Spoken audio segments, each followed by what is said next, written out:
Bauddha Dharma. And once again, welcome Dr. B. Alan Wallace. He is my mentor. He is my guide. I have been watching his videos for many, many years. And he was one of the inspirers for me to start the Department of Contemplative and Behavioral Sciences in Sri Sri University. A little bit about Professor B. Alan Wallace. Dr. Alan Wallace is a prominent voice in the emerging discussion between contemporary Buddhist thinkers and scientists who question the materialistic presumptions of their 20th century paradigms.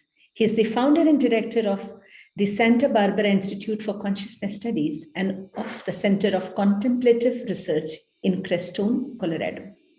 He left his university studies in 1971, that was the year when I was born, Professor Wallace, and moved to Dharmashala, India, to study Tibetan Buddhism, medicine, and language. He was ordained by His Holiness the Dalai Lama, and over 14 years as a monk, he studied with and translated for many of the generation's greatest lamas. In 1984, he resumed his Western education at Amherst College, where he studied physics and the philosophy of science, graduating summa cum laude. He then applied the background to his PhD research at the Stanford on the interface between Buddhism and Western science and philosophy.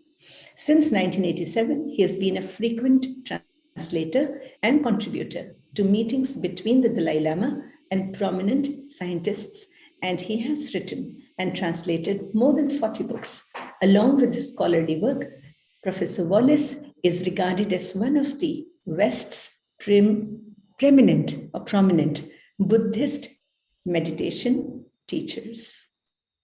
And he continues his work with research.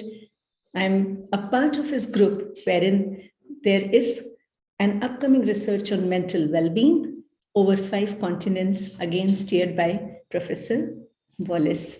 So what was the Indian knowledge system from the philosophy and the praxis of Buddhism is what we are going to learn from Professor Wallace. Welcome, Professor Wallace. Once again, this session is also being live streamed on the YouTube channels of Rashtraman and Rishihood. So over and above to the teachers who are on the Zoom, it is being watched by people from all rungs of life, from all parts of the world, whether live or they watch it at a later stage. Once again, welcome. We start with a prayer with Sri Hari, and then we start with the session. Sri Hari Vittal, as a Rashtriya Accelerated Program student learner.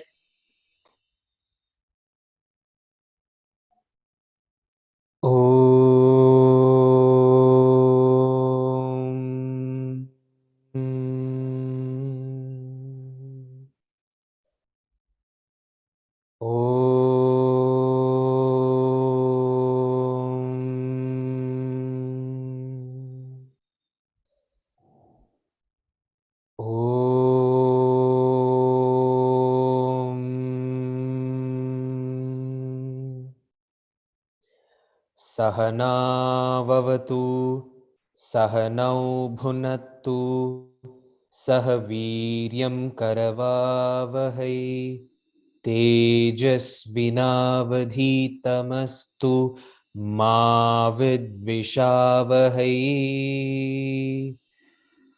Om Shanti, Shanti, Shanti.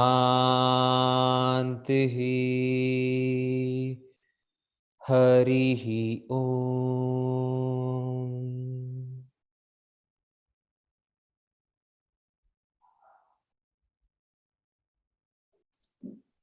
Over to Professor Wallace. Thank you.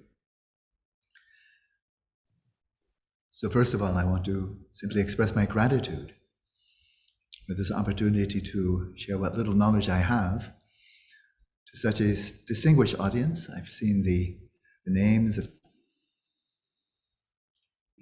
and titles, accomplishments of I believe about 70 contributors to this 18-day conference, such an eminent group of educators, academics, scientists, philosophers, and contemplatives.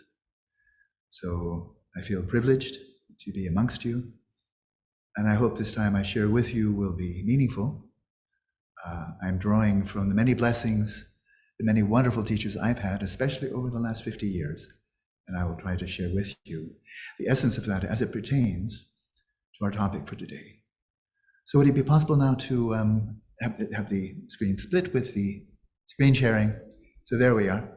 So I was asked to address this topic, Bauddha Dharma, or if we translate that into English, we can simply say Buddhist, but the term Dharma does not translate into English, otherwise I would do so. But we will look into this over the course of this talk. So Bauddha Dharma within the context of India's knowledge systems, specifically philosophy. Now, as soon as I read that philosophy, the term philosophy, then I'm immediately reminded of the fact that within academics, the borders between the categories of philosophy, science, religion, these are ever so familiar to the world by now, but they're utterly Eurocentric categories. This is not the way Indian classical education was divvied up. Their philosophy was profoundly religious, had a very strong empirical element to it. Their science was deeply philosophical, had a deeply spiritual element to it. Their religion was radically experiential and yet philosophically very astute. And so we do need to be aware, I think, it's helpful to be aware, that the categories themselves are not universal. They are rooted in the unique culture of the Judeo-Christian, the Greco-Roman, that contributed to the formation of Western higher education. So with this note, then we move to the first slide. So I will be emphasizing in this talk, especially the scientific elements of higher education, overall education, but especially higher education, college, university, and so forth. And as we look at the evolution of science, we are looking at the evolution of Eurocentric science. It began, I believe, not with Copernicus, who was a mathematician, but not really an astronomer in the sense of gazing at the stars and making discoveries. It was Galileo, who was deeply inspired by the heliocentric system formulated mathematically by Copernicus. But it was Galileo, by Einstein himself, designated as the father of modern science, that he introduced unique elements to the study of the natural world. He devised unprecedented means of rigorously observing both physical and celestial, physical, celestial, and terrestrial physical phenomena. There, one more title, I pardon myself for the redundancy of physical, but this rigorous observation, the emphasis of empiricism, was a keynote of what he introduced into higher education in Europe. He troubled people, he challenged people. The status quo, both of the church as well as higher education in Italy there in the late 16th, early 17th century, by insisting that if natural philosophers, they didn't call themselves scientists back then, but natural philosophers like himself, using tools of technology, he refined the telescope in unprecedented ways, used it in unprecedented ways, and also devised other instruments of technology for observing natural phenomena. He emphasized, he challenged the status quo, saying if we have empirical evidence that is incompatible with biblical doctrine, incompatible with the declarations of Aristotle, combining with which you have scholastic theology, philosophy, if empirical evidence challenges it, then you must go with the empirical evidence and not simply go with the authority of the Bible or the authority of Aristotle or other Greek thinkers. That was very troubling. That was a profound challenge to the status quo. But even though he was put under house arrest, he could not be silenced. Even in house arrest, he continued to publish, and he did ignite a revolution in the physical sciences in Europe. Now that began around 1610 when he published his first book, The Starry Messenger, his findings using his telescope. And then we fast forward about 250 years. Darwin, after spending years and years of very careful observation, primarily of animals, of biological phenomena, enormous amount of empirical observation, then he developed his brilliant theory of evolution. The species mutate, they evolve, and we are primates. We are within the matrix of animal life on this planet. This challenged a literal reading of the Bible that said that, if we go back to the account of Noah and so forth, and the creation, this species are static. They were all created as they are now by God. And so his findings, supported by an enormous amount of empirical evidence, challenge a literal reading of the Bible, but he prevailed. There was staunch resistance, even among religious fundamentalists to this day. There's staunch resistance to his theory, but the empirical evidence behind it is overwhelming, and he prevailed. Empiricism over dogma, empiricism over tradition, empiricism over common belief. Then we fast forward just a couple of decades to the closing decades of the 19th century. William James, one of the pioneers of the modern scientific study of the mind, psychology, neuroscience. He started the first neuroscience laboratory in the United States at Harvard, where he taught for many years. He followed in the same vein as Galileo. Empiricism, carefully observe the phenomena you're seeking to understand. The backbone of the natural sciences. Darwin did the same for the life sciences. And now we move to the mind sciences in their infancy in the closing decades of the 19th century. And William James took up the same chalice, the same torch of Galileo, of Darwin, and he said, let us be equally empirical. He proposed that scientists, mind scientists, psychologists, rigorously observe mental phenomena. And there's only one perspective, unless you're clairvoyant, there's only one perspective of the mind that you can observe, one aspect of the mind, and that is introspection, observing your own mental states. But the problem with this is, although it is empiricism in the same vein as Galileo and Darwin, all of science from the mid-16th century with Copernicus and then Galileo and onwards to develop chemistry, biology, and so forth, they're all applying their empiricism to those aspects of the natural world that are objective, physical, and quantifiable. But now we come to the mind. You can't observe it physically, objectively. It bears no physical attributes. When you observe thoughts and images, they have no physical attributes at all. And they do not lend themselves to quantitative measurement or analysis. So on the one hand, he's being very traditional in the mode of Galileo and Darwin, but he's being radical. Let's take this same spirit of what he called radical empiricism and apply this to the mind, treat it as any other natural phenomenon. So that introspectionist movement that began around 1875 and pretty much died around 1910, 1920, that radical empiricism, that open-mindedness, that willingness to challenge the prevailing dogma was thwarted by dogma, by the ideology of scientific materialism, the worldview, and the dogma of scientism. He was snuffed out. That view, that approach to rigorously, with the greatest possible sophistication and possibility of replicability, of observing the mind while other people are observing their own minds with sophistication, that died. And it has not been resuscitated since then. Introspection still plays, at most, a marginal role in academic psychology and a little role in psychotherapy, but not to a sophisticated degree. It's still folk psychology. So looking at this frame here, and I don't want to linger too long, I have 19 more slides. Eurocentric science has always been faith-based, a little known and little acknowledged fact, but it is true.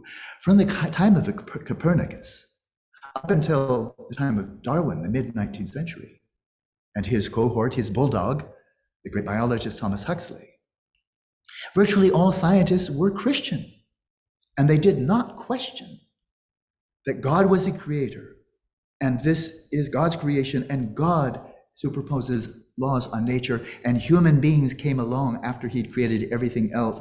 So the real objective physical world was already out there, and it was faith-based. It was utterly embedded in the Christian or Judeo-Christian worldview, biblical.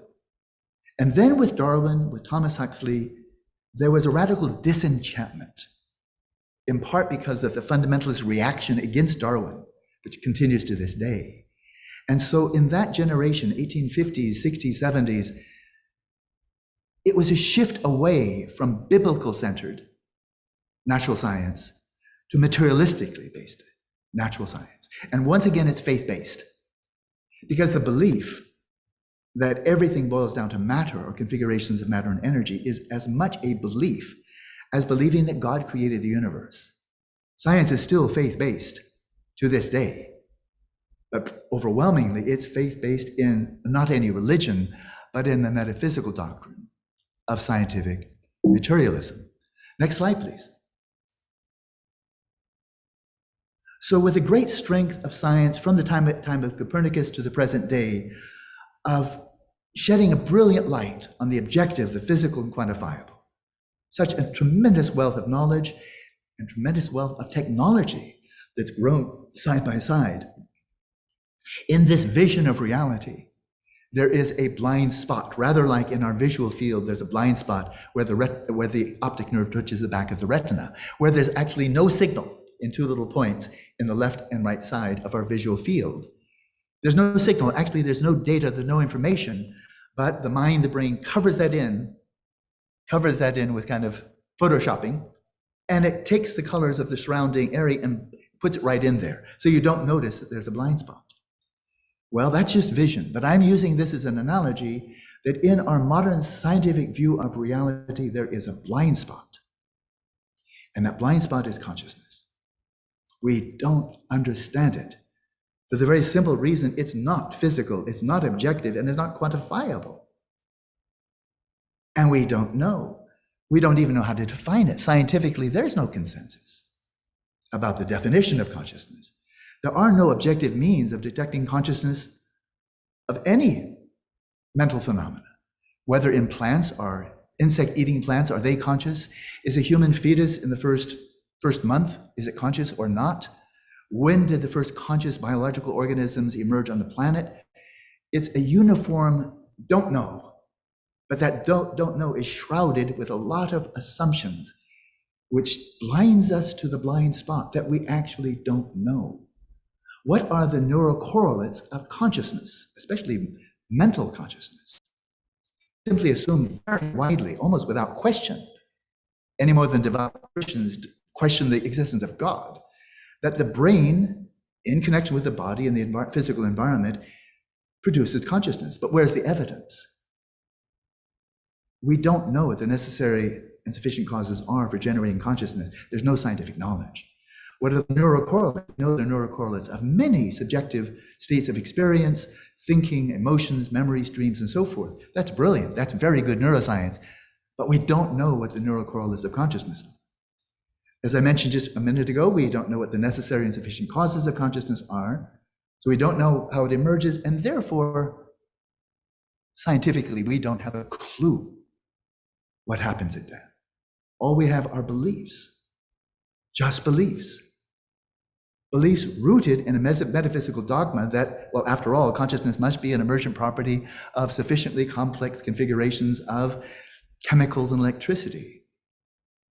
We assume that the brain generates thoughts, images, and everything else subjective in terms of subjective experience, but there's an ignorance of how the brain generates or even influences mental phenomena, or how the mind influences the brain. How does a placebo effect work?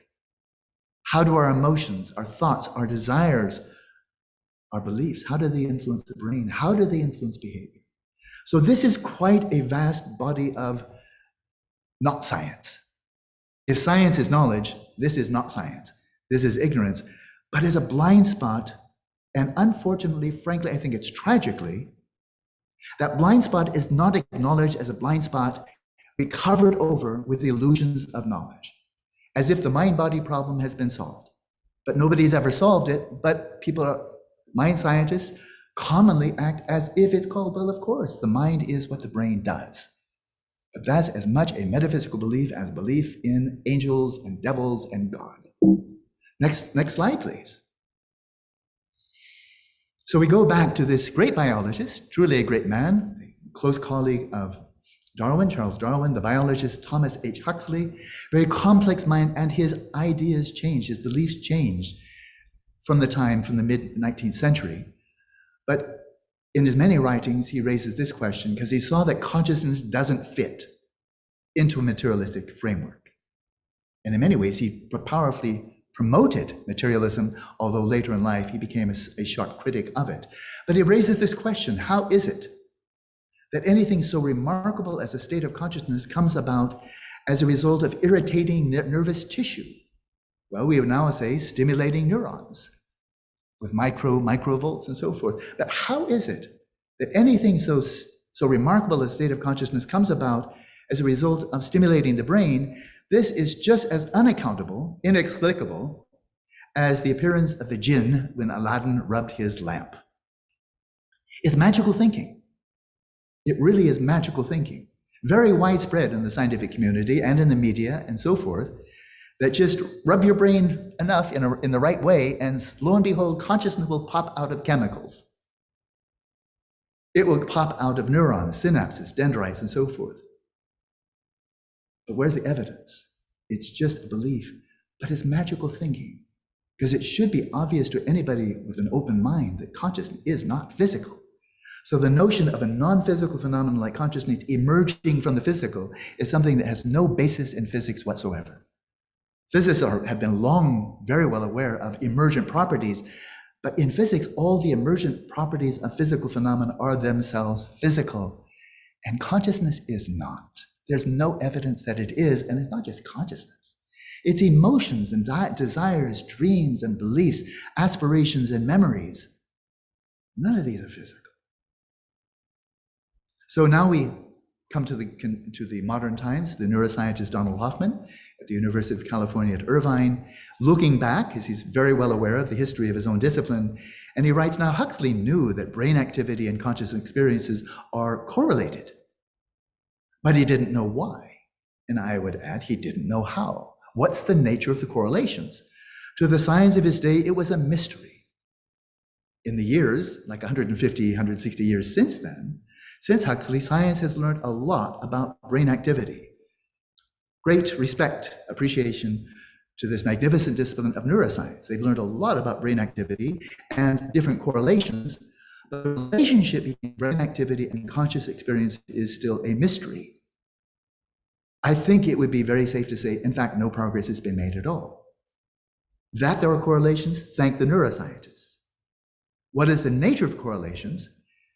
No progress at all, and I think a good reason for that is because that blind spot is covered over with illusions of knowledge, as if we already have the right answer, and now we just have to find the evidence to prove what we already believe. This is like scientists trying to prove the existence of God. It's putting the cart before the horse. So then next slide, please.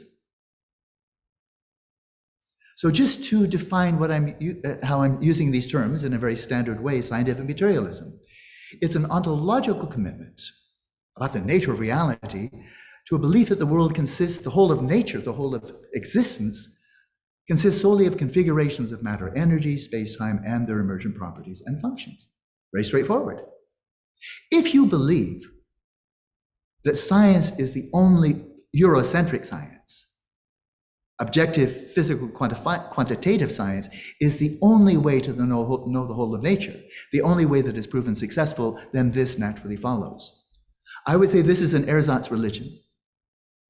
Materialists believe in matter as the ground of being, very much as theists believe in God as the ground of being. But it's not a scientific conclusion. And it should never be presented as a scientific fact, because that is fraudulent. And then we have scientism. I would say this is the scientific correlate of religious fundamentalism. And this is the view held by many people, but not all scientists for sure, that science is our only source of genuine knowledge about the world. It is the only way to understand humanity's place in the world. And science provides the only credible view of the world as a whole. Well, many people believe that. I imagine Marx did, and then the many communist countries that have developed, some grown, some already vanished, are holding this view that science is the only way. But I remember hearing this when I was a kid, that this religion is the only way and everybody else doesn't get to salvation. That exclusivism, that view that we alone have the right view.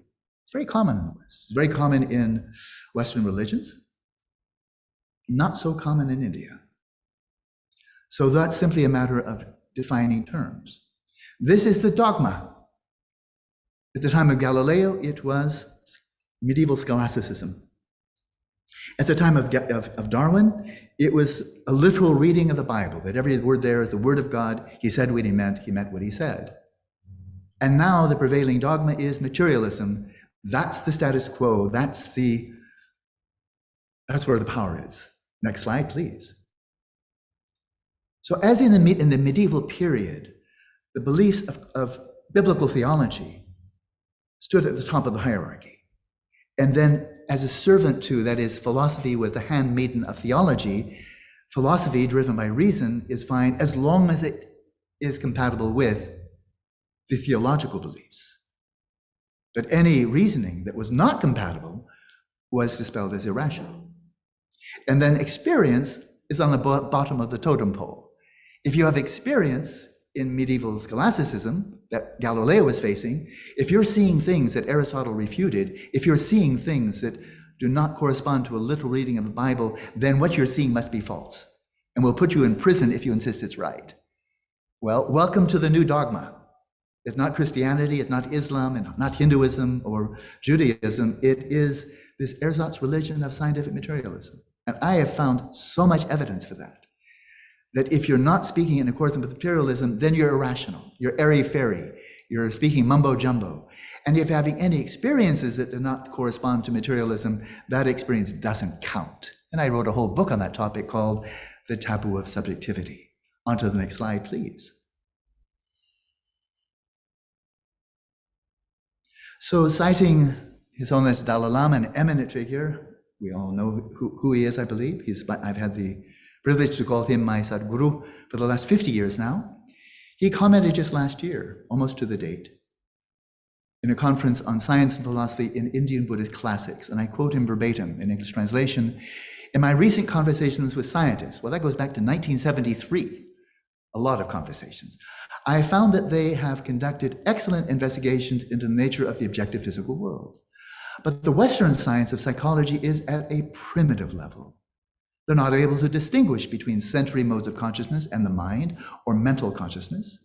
And neuroscientists who present sophisticated explanations of the brain say that the many kinds of conceptualization of the mind are all functions of specific parts of the brain." So back to the fundamental core axiom of faith, the mind is what the brain does, virtually never questioned.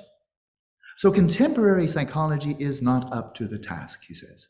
They're missing the mark. All of the research is based on a false premise that has never been validated by research, by empirical evidence. In general, classical Indian academia's emphasis on nonviolence and compassion is related to the mind, right at the core of Indian classical education. And about 2,000 years ago, single-pointed shamatha, which refers to a very refined state of focused attention, methods to develop samadhi, or highly developed concentration, single-pointed shamatha, and vipassana. Vipassana is a Buddhist Sanskrit term referring to an array of methods of inquiry, rigorous investigation. One can even say taking a hypothesis and putting it to the test of experience and experimentation, but with your own mind. About 2,000 years ago, single-pointed shamatha and vipassana were used to develop discerning intelligence. These, I will see later in this talk, were at the core of higher education in India for more than 1,000 years. Nowadays, he continues, the physical sciences are quite good. Physics, chemistry, biology, geology, cosmology, astronomy, and so on. They're quite good, unlike the mind sciences. These are not religious matters, but academic topics for the sake of increasing our knowledge. And Buddhist texts are an excellent resource from which scientists could greatly benefit. And as you see, he's referring especially to Indian Buddhist classics. Either in that conference or might have been another one, he was asked at one point, "Your Holiness, what have you learned about the mind from modern science?" And he said, "Nothing. To understand the mind, I look to the tradition, the Nalanda tradition," referring to classical higher education in India. that I'll turn to shortly. Next slide, please. So we turn now to Buddhism. I was asked to speak on Bauddha Dharma, the Buddhist Dharma. And so I coined this term when I was doing my undergraduate work at Stanford and at Amherst College, contemplative science, because I would say it is rigorously science. In the sense it's radically empirical, in the sense of Galileo, Darwin, and William James. It is sophisticated. It uses specific types of technology, and it poses hypotheses that in principle can be refuted in many cases with counter evidence. So long before the Buddha came along, roughly 2,600 years ago, there were throughout the subcontinent of India, truth seekers, or called Shramanas, going back perhaps 5,000 years ago, perhaps even earlier. And these early contemplatives, truth seekers, wandering ascetics, they developed, I think, uniquely in human civilization globally. I've seen no evidence that China or the Mayans or the Greeks or the Romans or the Jews or anybody else developed samadhi that early and with this degree of sophistication. They learned how to refine attention, to make it stable, focused, high resolution. And they gave a term for that, samadhi, which has a multitude of meanings, but the core meaning is very, very focused, high resolution, stable, sustainable attention. This is one of the great contributions to world civilization from India, more than any other culture. But a contribution that Eurocentric civilization, Eurocentric academia has yet to acknowledge. Gautama, born in India, when he left his palace as a young man of 29 years old, he sought out and trained under two of the great samadhi masters of his time, extremely accomplished. And he turned out to be a prodigy. He very rapidly achieved their same states of samadhi beyond anything even imagined in modern academia. But he found that he was not satisfied. He found that no irreversible transformation or purification or freedom had been achieved just by developing samadhi, highly focused attention alone. But he, after his 6 years of ascetic practices, experimenting with the contemplative technology of his era, various types of austerities, breathing exercises, fasting, and so forth, finally he went from one extreme of the life of luxury to extreme asceticism, depleted his health, and then he found his middle way. Drawing from the great contemplative heritage of India at that time, he refined sustained voluntary attention in a way a little bit analogous to the way that Galileo refined the telescope and used it in unprecedented ways. Gautama refined the telescope of the mind samadhi with enhanced stability and vividness. That's where the shamatha comes in. And he used it in unprecedented ways to experientially explore states of consciousness and their objects. And this is the whole matrix of contemplative science called Vipassana. So I call shamatha contemplative technology and Vipassana contemplative science. And to sum up the gist of this, I have to be very concise. He commented this very widely quoted statement: the mind that is established in equipoise, that's found balance, not agitated, not dull, highly focused, sustained, such a mind comes to know reality as it is. And I believe he was unprecedented in his unification of the technology of shamatha and the contemplative science of Vipassana. And using this method, he made a number of extraordinary discoveries. So let's move to the next slide. On the night of his enlightenment, he claimed, first person report, after that night, then he reported to his disciples, well, what did you discover on that night? And in the first watch of the night, going very deeply into samadhi, directing his attention to his own past, following the continuum of his own mind stream, a very subtle mind stream that I'll allude to later. He said, when my concentrated mind was thus purified, bright, unblemished, and rid of imperfection, when it had become malleable, wieldy, steady, and attained to imperturbability, I inclined my mind to knowledge of recollection of past lives. He turned his attention, having achieved a deep state of samadhi, to his memories, first of all, going back to earlier in this life, earlier to infancy, and then earlier beyond. And he narrates how he recollected the specific circumstances of many thousands of his own former lives over the course of many ages of world contraction and expansion. He's talking about a theme that is ever so prevalent in modern cosmology, that the universe now is expanding, and if there's sufficient matter in the universe, eventually it will contract back into singularity, and people like Einstein and contemporary cosmologists think, and that will trigger another expansion and a contraction. In the West, we think of one universe. The Buddha spoke of multiverses, countless multiverses, expanding and contracting, and he said he recalled from his own first-person experience countless lifetimes of his own. And then he declared, this was the first true knowledge attained by me in this first watch of the night.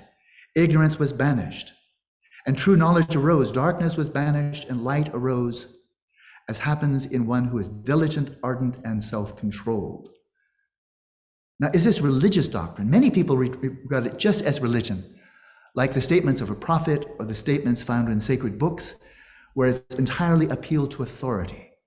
But the Buddha did not start a religion, not from his perspective, not from India's perspective, because religion is a Eurocentric category. He was a mind scientist above all. He found the technology and he made discoveries that he invited anybody who wanted to follow. Make these discoveries for yourself. Like Galileo, this is what I saw. Develop your own telescope and see whether you too can see the moons of Jupiter and so on. He was making discoveries, not starting a religion or his new philosophical school. Next slide, please.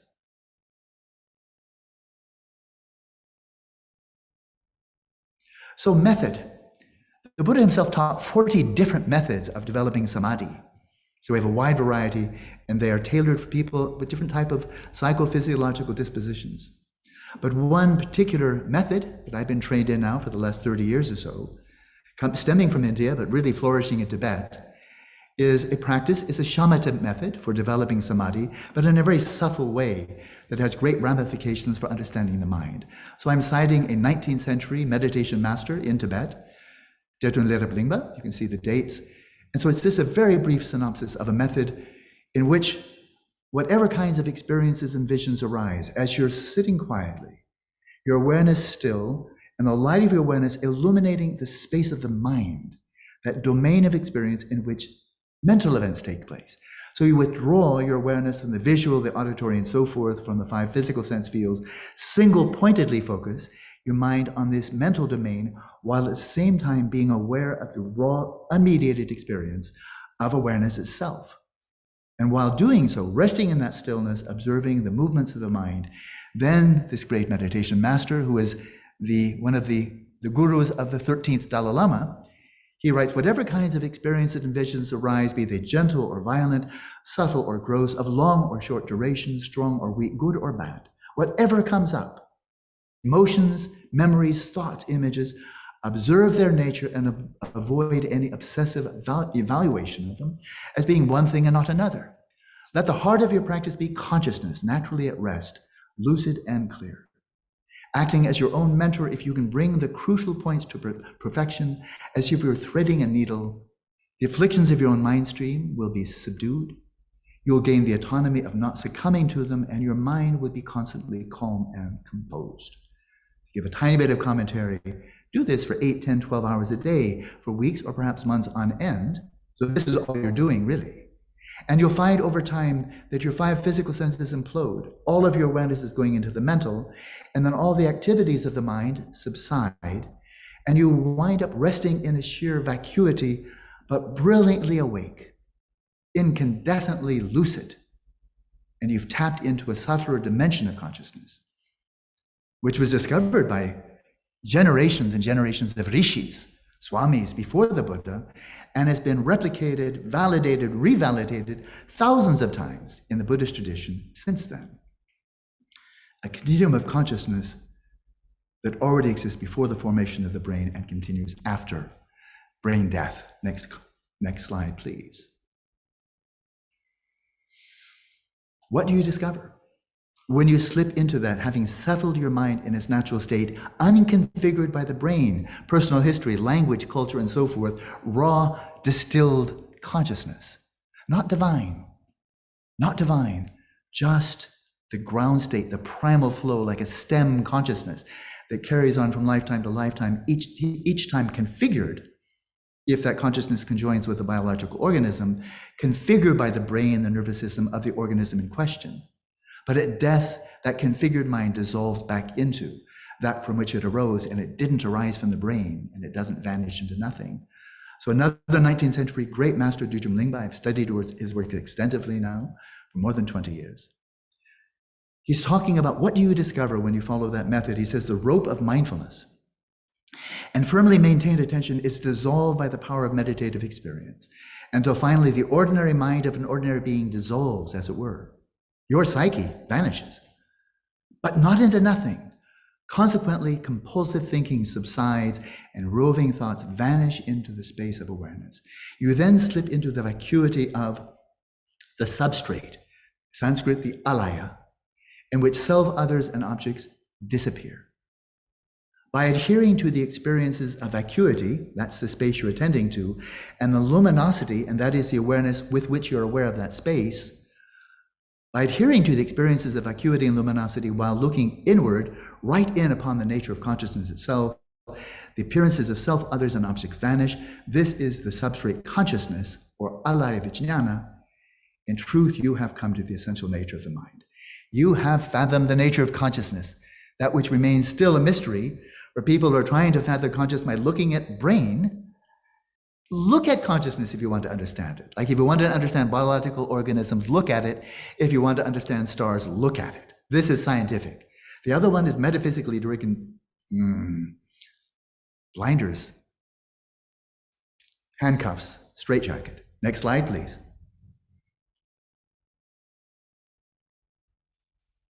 So the origin and destination of the mind, for which we really have no scientifically testable theory. I think I'm familiar with all the various materialistic views about the nature, origin, and destination of the mind, but I've not found one yet that is actually testable using the methods of science. This one is testable, has been tested, can be tested. And so we come back to this substrate consciousness, the alaya vijnana. This is now, speaking about it, is a subtle dimension of consciousness which is accessed naturally in deep sleep, but you lose your lucidity. It's accessed at death, but most people pass out when they die. And it's accessed when achieved shamatha, a deep stage of samadhi, used as the telescope for exploring both brain-based and non-brain-based states of consciousness. Now, it's very easy to say, oh, that's your religious belief. Then you reduce it to something it never was intended in the first place. You may say, oh, that's a very interesting philosophy. You reduce it once again. This is something empirically validated, but is it true or not? Then you have to test for yourself. Or you can simply refuse to believe it. That's fine. Anybody can be a dogmatist. Or you can simply believe it. Anybody can simply believe it's easy. This substrate consciousness is the ground from which all mental activities of the human mind emerge. When you come from deep sleep into the waking state, from deep sleep into the dream state, and it is that into which they dissolve, from deep sleep to the waking state and from life to life. There's a conservation principle here that runs through all of physics. Space-time never turns into nothing. Nothing never turns into space-time. Matter, energy, it's always conserved. But we've not treated consciousness as a natural phenomenon, and therefore casually think, oh, if you're a realist, of course, you just become nothing when you die. That's just a belief. It's just a belief, uncorroborated by any compelling evidence. There's a conservation principle of consciousness, and this is it right here. But if you just believe me, then that's cheap. If you say, wow, let's find out, that's science. Next slide, please. So this is looking to the very origin from which the human mind emerges during the formation of the fetus in the womb, into which it dissolves in the dying process, opening the doors to empirically testable hypotheses about past lives and the continuity of consciousness after death, for which there's a lot of evidence that is largely being ignored, marginalized, or ridiculed by the establishment, very much as the medieval scholastics ridiculed and, denigrated Galileo. But how about the mind we're living with every day, this human mind that can bring us so much grief, so much joy, can be a wellspring of such evil as well as such good, with a motivation to find liberation from suffering and the sources of suffering, which are found not in the brain, not in the body, not in genes, not in the environment. The origins of suffering are found in the mind. Then the Buddha applied his foundational framework of Vipassana with 4 applications of mindfulness, Smrityupasthana. And then specifically, I'll highlight just the third one, the Chitta Smrityupasthana, the close application of mindfulness of the mind. And in this matrix, it's the first type of Buddhist meditation I ever studied and practiced. You observe first person, optimally with an already highly developed degree of samadhi. You've already developed your telescope. And you observe rigorously in a sophisticated and replicable way the process of origination, abiding, and dissolution of mental processes. You observe how thoughts, images, emotions, desires, memories, dreams, how they emerge, how they are present, how they dissolve. Radically empirical, truly scientific. You identify those processes in the mind to which you can trace all mental distress.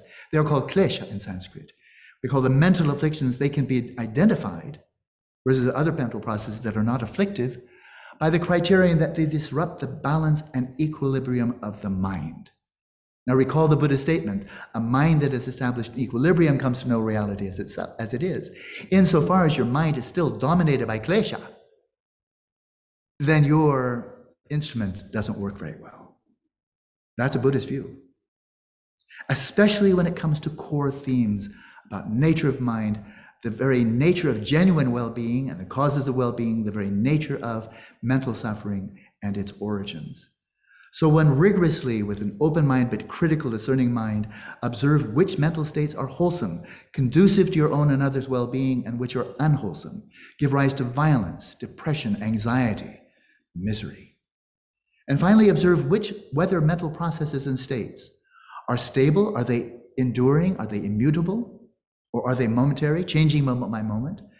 As you experience emotions, memories, and so forth, what you experience there arising in the mind, are these true sources of happiness, genuine, sustainable happiness, or are they unsatisfying, dukkha? And these thoughts, emotions, memories, are they really you? Do they really belong to you? Or are they not? So these are scientific questions that one can think about. But if you want to know, you observe carefully, like in any other branch of science. Next slide, please.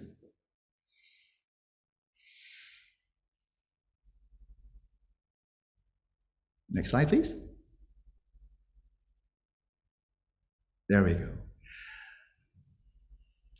Over the last 50 years that I've been listening to Buddhist teachings, from Indian teachers, Sri Lankan, Thai, Burmese, Burmese, and Bhutanese, and Mongolian and Tibetan. So I've been listening a lot for the last 50 years. Countless times I've heard all sentient beings wish to be free of suffering and wish to find happiness. Start something that we can easily forget. So what type of happiness do we have access to? And the Buddha addressed not only dukkha, not only suffering, dissatisfaction, but also happiness. And so he comments here, and you can see the source. There are 4 kinds of happiness to be won by a householder, a person who's not a monk or a contemplative and so forth, man or woman with family, with job and so forth.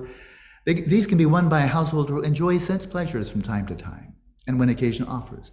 And what for? Is the happiness of ownership. And ownership is having enough. Food, clothing, shelter. You're making it. You're not worried about the next meal or taking care of your family. The happiness of ownership, the happiness of wealth, having a bit more than you need.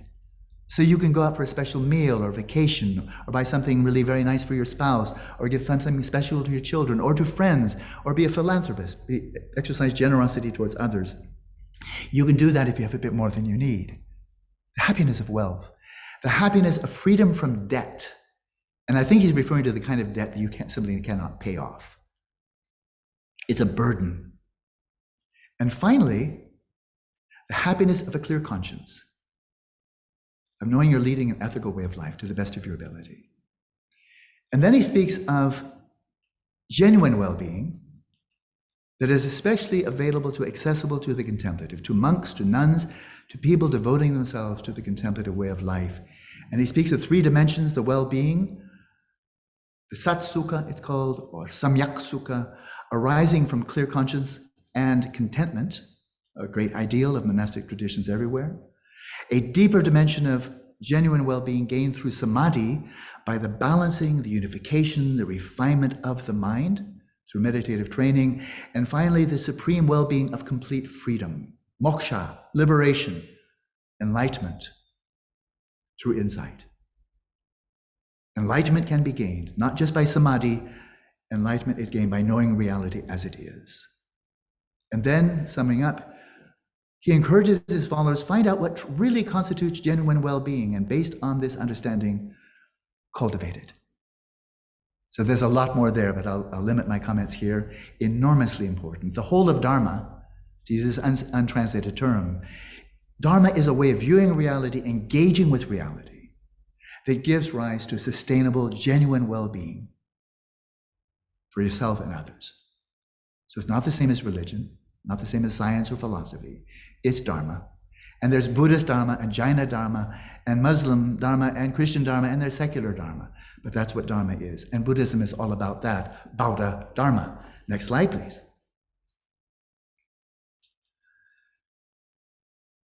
Let's turn to the meaning of life. Every thoughtful person raises the issue, and very deeply thoughtful people look for a satisfying answer to the question. What are we here for? What constitutes a meaningful life? What's this all about? For what shall we aspire? To know that we've lived this human life to its fullest. And the Dalai Lama comments here in accord with the whole of Buddha Dharma. He commented in his book, The Art of Happiness, I believe that the very purpose of our life is to seek happiness. Whether one believes in religion or not, whether one believes in this religion or that religion, we're all seeking something better in life. So I think the very motion of our life is towards happiness. And the phrase here that really jumps out at me is, we're all seeking something better in life. I think that's something quite distinctively human. Because even when we have enough of ownership, we have enough wealth, food, clothing, shelter, education, medical care, we have enough. Many, many people are saying, I have enough, but I want something more. Is there something more? And the person suffering from what I call an imagination deficit disorder says, more is more of the same. Then give me more wealth and more power and more prestige, more status, more fame.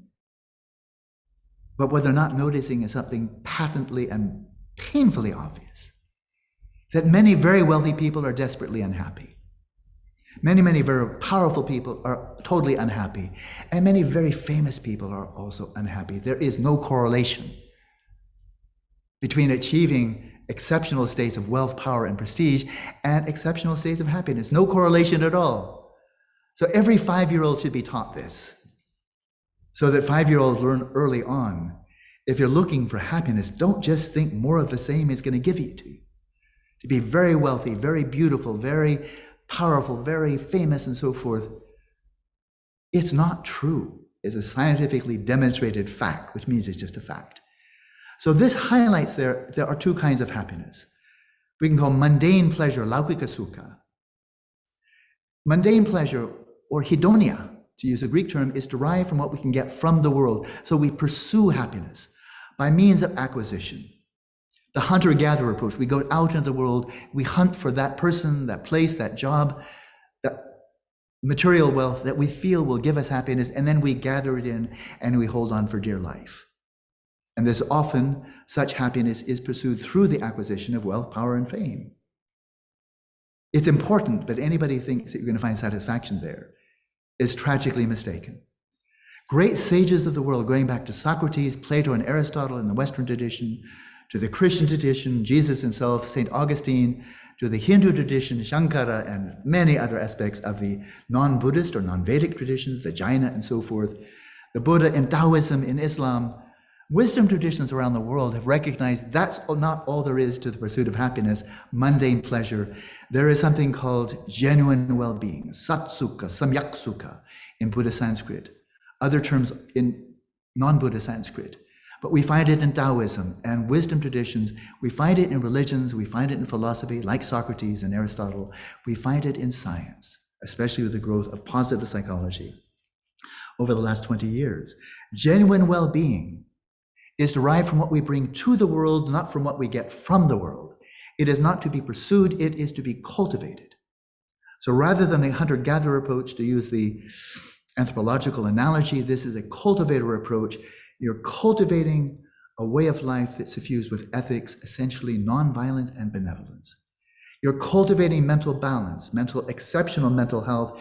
You're cultivating wisdom, and through that, those multiple dimensions of ethics, samadhi or mental balance, unification, and wisdom, you find ever-increasing degrees of sustainable, ever-deepening, genuine well-being. And the cultivation of that is the meaning of life. And the pursuit of hedone is for the sake of that. But if you never get around to cultivating genuine well-being, I'll be very blunt here, you've missed the whole point of being a human being. You may as well be an animal. Because animals are very good at least on some occasions, at finding stimulus-driven pleasure, mundane pleasure. But we human beings have this exceptional intelligence, imagination, ability of language, and ideals. There's something in us that urges us to find something better. Even if you're the second wealthiest person on the planet, you want to be number one. Next slide, please. So a distinction here. I've covered that already. Good. I should have edited better. So we've covered that. Next slide, we've covered it. I will polish these up for later. Now, the role of mind in nature. I studied cosmology when I was at Amherst, and I studied multiple textbooks in cosmology, and I find they all had at least one thing in common. They never mention consciousness. They talk about the Big Bang and the formation all the way up to Earth, contemporary Earth. Never does consciousness come up. Never does mind come up. So they were giving what they presented as here's the cosmos, and they left out the mind, they left out the observer. As if mind is not natural. As if it's metaphysical or something. No, it's not metaphysical, it's just not physical.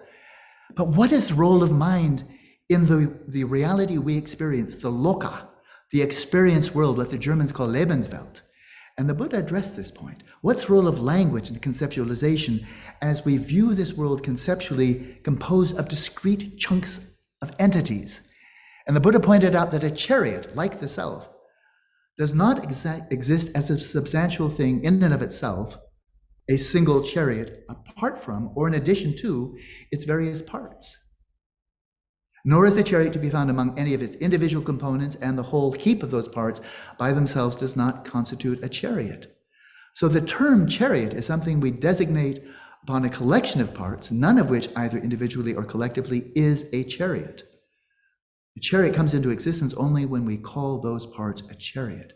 The role of conceptual designation, verbal designation, of crystallizing the world we experience into discrete entities.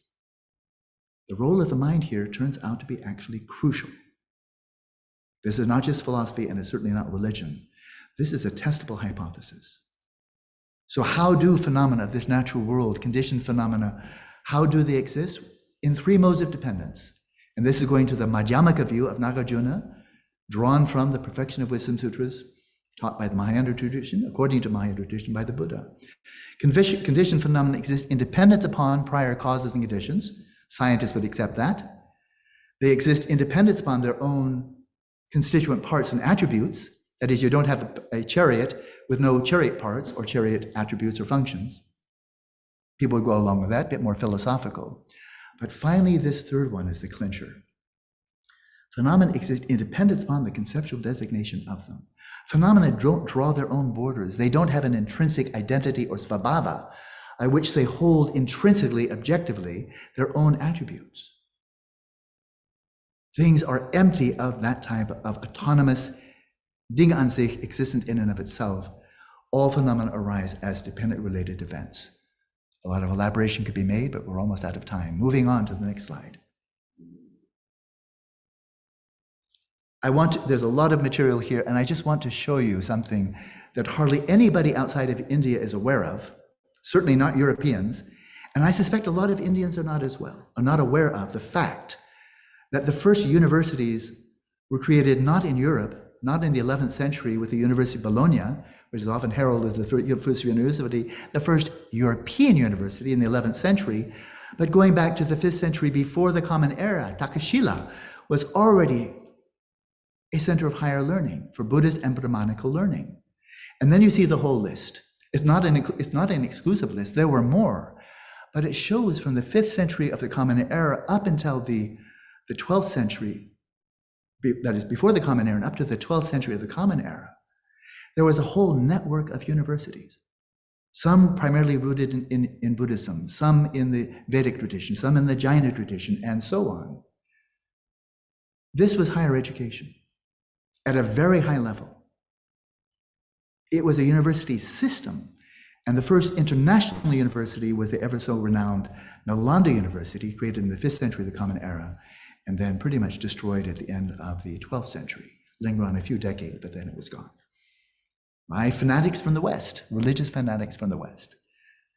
One should linger here to recognize that for more than a millennium, India had the greatest university system on the planet. When the West was in the Dark Ages, India had this. Let's move on to the next slide. I'm going to bite a little bit into the final half hour, but just to look at what was the structure, the curriculum. There were 5 fields of knowledge, of linguistics, but actually it's the Shabdavidya, the science of sounds. It's not just linguistics or language, it's also music, it's mantra, science of sound, very, very subtle. In some ways, without any parallel in the West. Science of logic. The inner science of the mind was the centerpiece.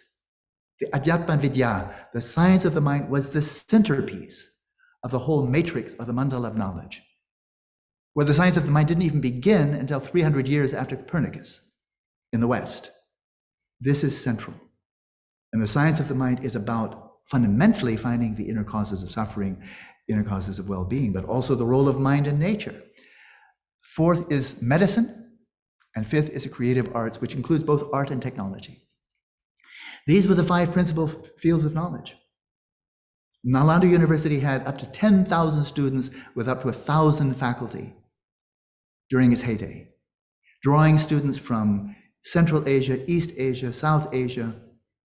Internationally, it was the greatest university on the planet. And it was there before the first university in the West arose. There were 5 secondary fields of knowledge of poetry, astrology, which is also astronomy, rhetoric, performing arts, and epistemologies, looking very deeply in the nature of language and the verbal roots of language, especially Sanskrit. And then focusing especially on the Adhyatma Vidya, the inner knowledge, the inner science of the mind. This is Dharma. This is Dharma. 4 types of knowledge, of complete knowledge. Knowledge of Dharma itself, its meaning, its language, and knowledge of one's own intelligence and eloquence, the ability to articulate. That in a thumbnail sketch is the utterly majestic curriculum of something like 800 years of history of Nalanda University. Most Western universities haven't gotten to 800 years yet. Next slide, please, as we come to a close. Exploring the world of experience until the rise of quantum mechanics at the beginning of the 20th century, it was pretty much universally accepted among physicists, let alone biologists, chemists, and so forth, astronomers, that the universe is out there. It's waiting to be discovered, but it's already there. And then along comes quantum mechanics, and it fundamentally not only challenges, it demolishes that assumption. Niels Bohr, one of the great founders of quantum mechanics, said, in our description of nature, the purpose is not to disclose the real essence of the phenomena, what's the world like out there in and of itself, but only to track down as far as possible, as it is possible, relations between aspects of our experience. We're back to loka, lived world, not some world from a God's eye perspective or a view from nowhere. Erwin Schrödinger, another great pioneer of quantum mechanics, he writes, one can only help oneself through something like the following emergency decree. Quantum mechanics forbids statements about what really exists, what's really out there existing in and of itself, statements about the object. Its statements deal only with subject-object relation. But of course, you can't understand subject-object relation unless you know the nature of subject, nature of mind. A contemporary physicist, close colleague and protege of Stephen Hawking, The Belgian physicist Thomas Hertog, he writes, this is cutting-edge theoretical physics. You can think of quantum reality a bit like a tree. The branches represent all possible universes. So moving from one universe, rooted in the biblical tradition, to multiple universes, much more like the Hindu and the Buddhist. And our observations, we are part of the universe. So we are part of that tree. Our observations select certain branches, hereby giving meaning or giving reality to our past in a quantum world.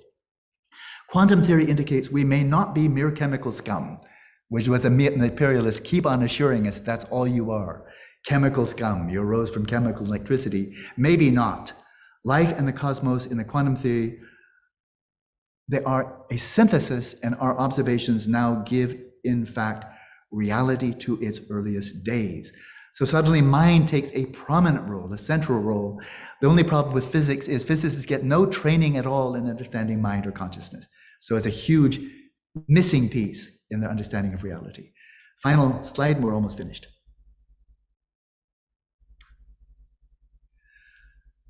So you can see my passion, my enthusiasm, my reverence for the Buddha's own discoveries that have been replicated countless times since him.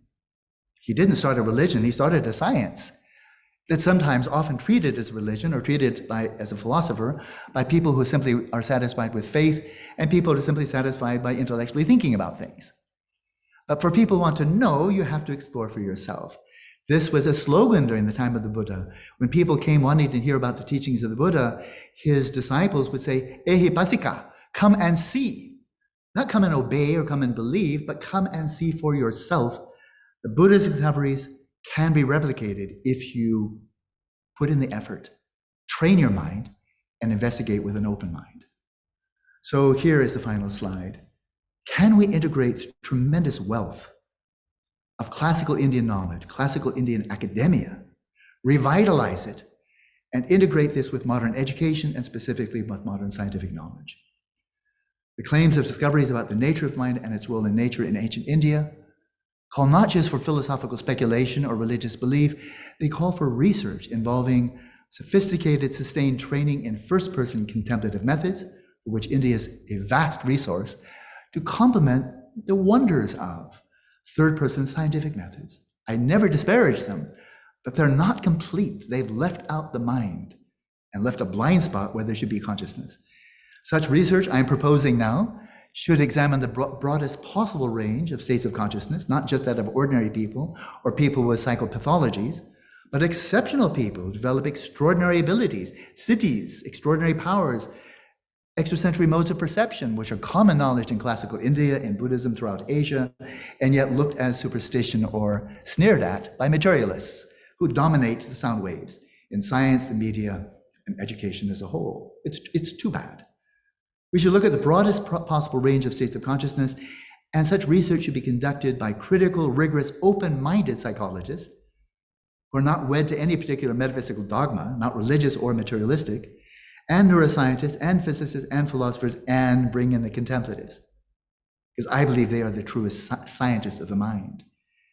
And so this has been my passion. You can tell I'm not speaking about all of these issues with any kind of casual disinterest, but a passionate commitment. And this has inspired me to develop the beginnings of a network of centers for contemplative research, developing one in Italy, in Tuscany. Another one's already operational in Crestone, Colorado, in the United States. Another one is now under development in New Zealand. A network of centers for contemplative research is being created for training professional contemplatives for meditating 8, 10, 14 hours a day for months or years on end, like getting a PhD in neuroscience, in collaborative research with scientists and philosophers. So I said I would speak about 60 minutes. We had a lovely preamble, so I went on to maybe 63 or 4 minutes. I hope I can be forgiven by trespassing, but I would love now to listen to your questions, your comments, your debates, corrections if I've erred. It's time for me to listen to you, and I'll respond to the best of my ability. Thank you so much, Dr. Alan Wallace Ji. It was such an enlightening and insightful experience for me listening to you today. I would request the participants to kindly raise hand, and I would request you to unmute, and you can then share your question, your thoughts, or your reflection with Alan G. So first, I would like to call upon Mansi Ji. Please go ahead. Sir, namaskar. I'm really sorry that the video of my device does not work. I really wanted to talk to you directly. Sir, I'm speechless after listening to you. I'm totally speechless. I'm really thankful, first of all, for what you presented today. Sir, out of curiosity, I have just one question. After reading all your slides and listening to you cautiously, I have this thing: why is it not possible that we can perform Vipassana at home? Is it possible? Can we have Vipassana at home? The answer is definitely yes, unequivocally, indubitably. Thank you. One doesn't already need to have fully developed shamatha as a contemplative, having spent months or years in retreat. Any more than when I was a youth, my grandfather gave me a 5-inch telescope, reflecting telescope. Well, you can start discovering things as a 12-year-old. So we take whatever we have, and we can begin Vipassana today or yesterday. We don't have to wait. You don't have to wait until you have the Hubble telescope before you can start astronomy. Right. Galileo started with a 4-power telescope, 4-power. Repeated an 8-power and then 30-power. But a 30-power telescope and the Hubble telescope, there's a lot of space in between. And so there are many dimensions of samadhi, but the more powerful the samadhi, the more powerful will be the Vipassana. But start with what you have now. Yes, definitely. Right. And can I start it like, is it required I should do it for like 10 days rigorously, or is it like 1 day, 2 days initially, and then, or is it a process that I have to follow? It's a process. If there's any day of your life in which you really don't care whether you're happy or sad, Right. then that would be the day not to practice Vipassana. Thank you so very much. I But mean, we like, all care every single day. So every single day, let us use this wonderful mind we have, this extraordinary brain with its great big frontal cortex, far beyond anything we need for survival and procreation, and use our intelligence every day to investigate what are the true sources of happiness. We so often look outwards for right. happiness, look outwards for suffering and causes of suffering. Let us look inwards and get real. Thank you so much, sir. Please accept my heartfelt gratitude and my gratitude to all the organizers of this development program. Thank you so very much. Thank you. May I request Kayal Ji to go next? So it was a wonderful session, sir. And I'm also working in consciousness. I'm following the method of meditation as well as quantum physics, sir, for finding out the concepts of consciousness, sir. But one thing is, how do I find that the klesha, how do I identify when you go through a meditative process? How do I sometimes your mind speaks, sometimes the inner voice speaks. How do I distinguish this? So I'm getting caught in the klesha, Right. and how do I identify it? That is what is my question. Brilliant question, I must say, an enormously important question. And I can answer it because I've had wonderful teachers. If I'm sharing anything of value here, it primarily comes from my Asian teachers. Although with all respect for what I learned at Stanford and Amherst, what's really given my life meaning is what I've learned from my Asian teachers. So that's what I'm simply passing back.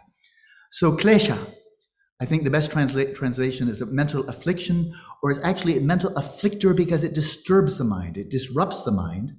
And in the Buddha's own analysis of what are the origins of our mental distress, unhappiness, mental disease, he pointed first of all to ignorance of simply not knowing what are the causes of happiness and suffering, what is wholesome, what is unwholesome, what is ethical, what is unethical. We don't know. And then in not knowing, we easily mistake, and then we go from avidya, ignorance, to moha, delusion. We get it wrong. And so to identify how we get things wrong and how that disturbs the mind, and out of this root of avidya and moha, ignorance and delusion, out of this comes the mental affliction of raga, of tanha, of craving, attachment, where we cling to some object of the mind as if it were inherently a source of happiness, like another person, a job, a place, our appearance, and we're wrong, but then we cling to it. And that's afflictive, and we can tell because it disturbs the equilibrium of the mind. It sets us up for anxiety. When you're experiencing anxiety, it almost certainly traces back to attachment. And then there I am craving something, whatever it may be. It could be something abstract like reputation or fame, or tangible like some physical object that I want to own. But then if something gets in the way or gives us the contrary, we're seeking wealth, we get poverty. We're seeking wealth and something gets in the way, then we respond with the mental affliction of hatred, of violence, aggression, hostility. And again, it disturbs the equilibrium of mind. We're not seeing straight. Psychologists use the term refractory period, where we slip into a mode which is really a mental affliction, a klesha, and we can no longer see reality as it is because our perception is klishta, warped, distorted. And so recognize balance when it's there. Maybe you've been sitting in meditation for 20 minutes, you find there's equilibrium, upeksha, it's calm, and then watch what disrupts that equilibrium. Something happens, it upsets you, or craving arises, or maybe ego arises. I am superior, I'm better. So pride and arrogance. Observe for yourself when your mind is in a state of equilibrium and when it's lost, and that which causes you to lose the balance of your mind on mental afflictions. So in His Holiness, I'll add a little bit more, I think very important. His Holiness is passionately concerned with education, has a tremendous reverence for the Nalanda tradition. That's that 1,500-year-old tradition of classical higher education in India, not only Buddhist, of course. But he comments about modern education, and I think he's right. The whole thrust of modern education, that's University of Beijing, University of Delhi, Melbourne University, Europe, it's Eurocentric higher education on the whole globe now. Modern education from kindergarten through postdoctoral work is largely overwhelming. It's hedonic education. It's always looking outwards. Even when it comes to the mind, you take psychology, you never learn how to observe your own mind. You learn how to question other people about their minds or look at brain and behavior. All of modern education is overwhelmingly oriented to achieving material success. Wealth, power, prestige, living the good life, and it's completely laukika sukha, mundane pleasure, which never satisfies. And of course, as we know so well in Buddhism, here we are, and we're all in the process of aging, getting sick, and dying. So whatever you acquire in terms of wealth, power, or prestige, you're going to lose it all. And so modern education is a barren wasteland. I have it. I have a PhD. I know what I'm talking about. On its own, it's a barren wasteland that gives no sense of meaning, gives us no insight into the actual inner sources of suffering, gives us no insight into the sources of genuine well-being. And so people can be highly educated, greatly successful, and then just live on antidepressants or other medication for treating general anxiety disorder. So it's not that I disparage modern education, I'm simply seeing vividly and painfully its limitations. And I really look to India, classical India, more than any other culture, to balance that out. 1,500 years of education for which the mind was central, versus 1,000 years of Western education where the mind is peripheral and even now isn't treated with the spirit of radical empiricism that it deserves. So I'm looking to India. Lead us all out of darkness, not to become Hindu or Buddhist, but let's start waking up to the nature of mind and its role in nature. And India holds many, many keys here.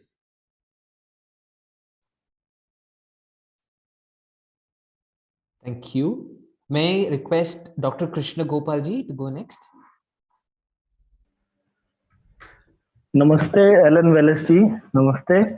So I came to know about during your lecture that you have been very interactive about the Buddhism in India, Sri Lanka, Tibet, China, and the other South Asian countries.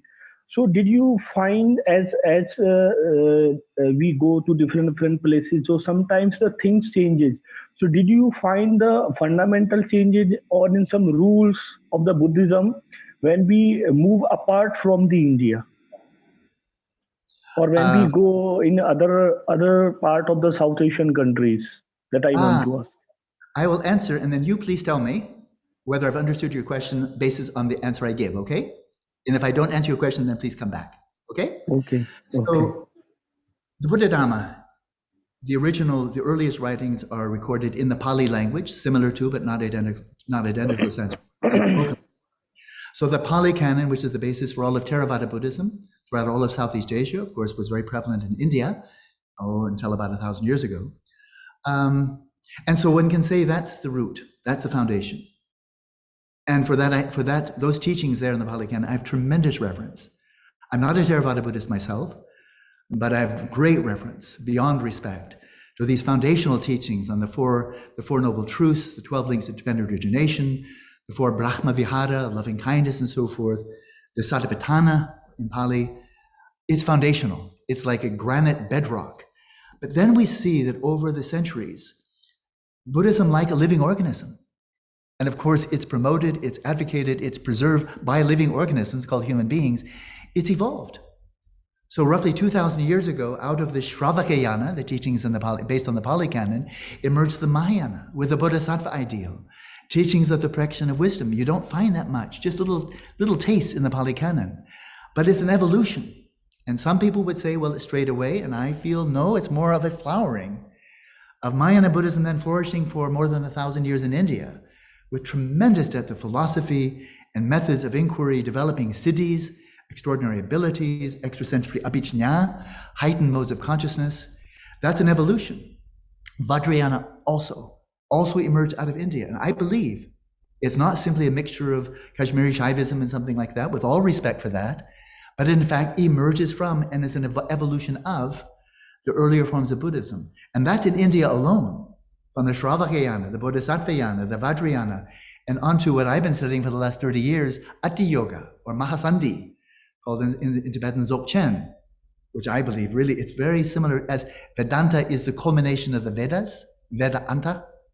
So do I believe that Mahasandhi is the culmination of the Buddhist teaching. That's my perspective. But it's not only India, of course, but then India, then like a living organism, moved to China centuries ago. And then it mutated. It took on elements of Chinese culture. It was interfaced with Confucianism and Taoism, and it became distinctively Chinese Buddhism. So the Chinese, there are 400 million Chinese today that regard themselves as Buddhist. They don't feel they're practicing a foreign import, because the texts are translated into Chinese. They're at home in their own Chinese Buddhism, and Zen in Japan. And then we have Tibetan Buddhism, and it goes to Mongolian Buddhism. It spread to Russia. And so then we have the Tibetan Buddhism, and it's, from Bhutan and so forth and so on. And so it's very much like an organism continuing to adapt to changing environment, changing times. And now we're seeing over the last 500 years, there's a lot of heralding. Now Buddhism has come to the West. Well, the West is all the way around the planet. It's Singapore, it's South America, it's Australia, and so forth. And so now we're speaking of Western Buddhism, modern Buddhism.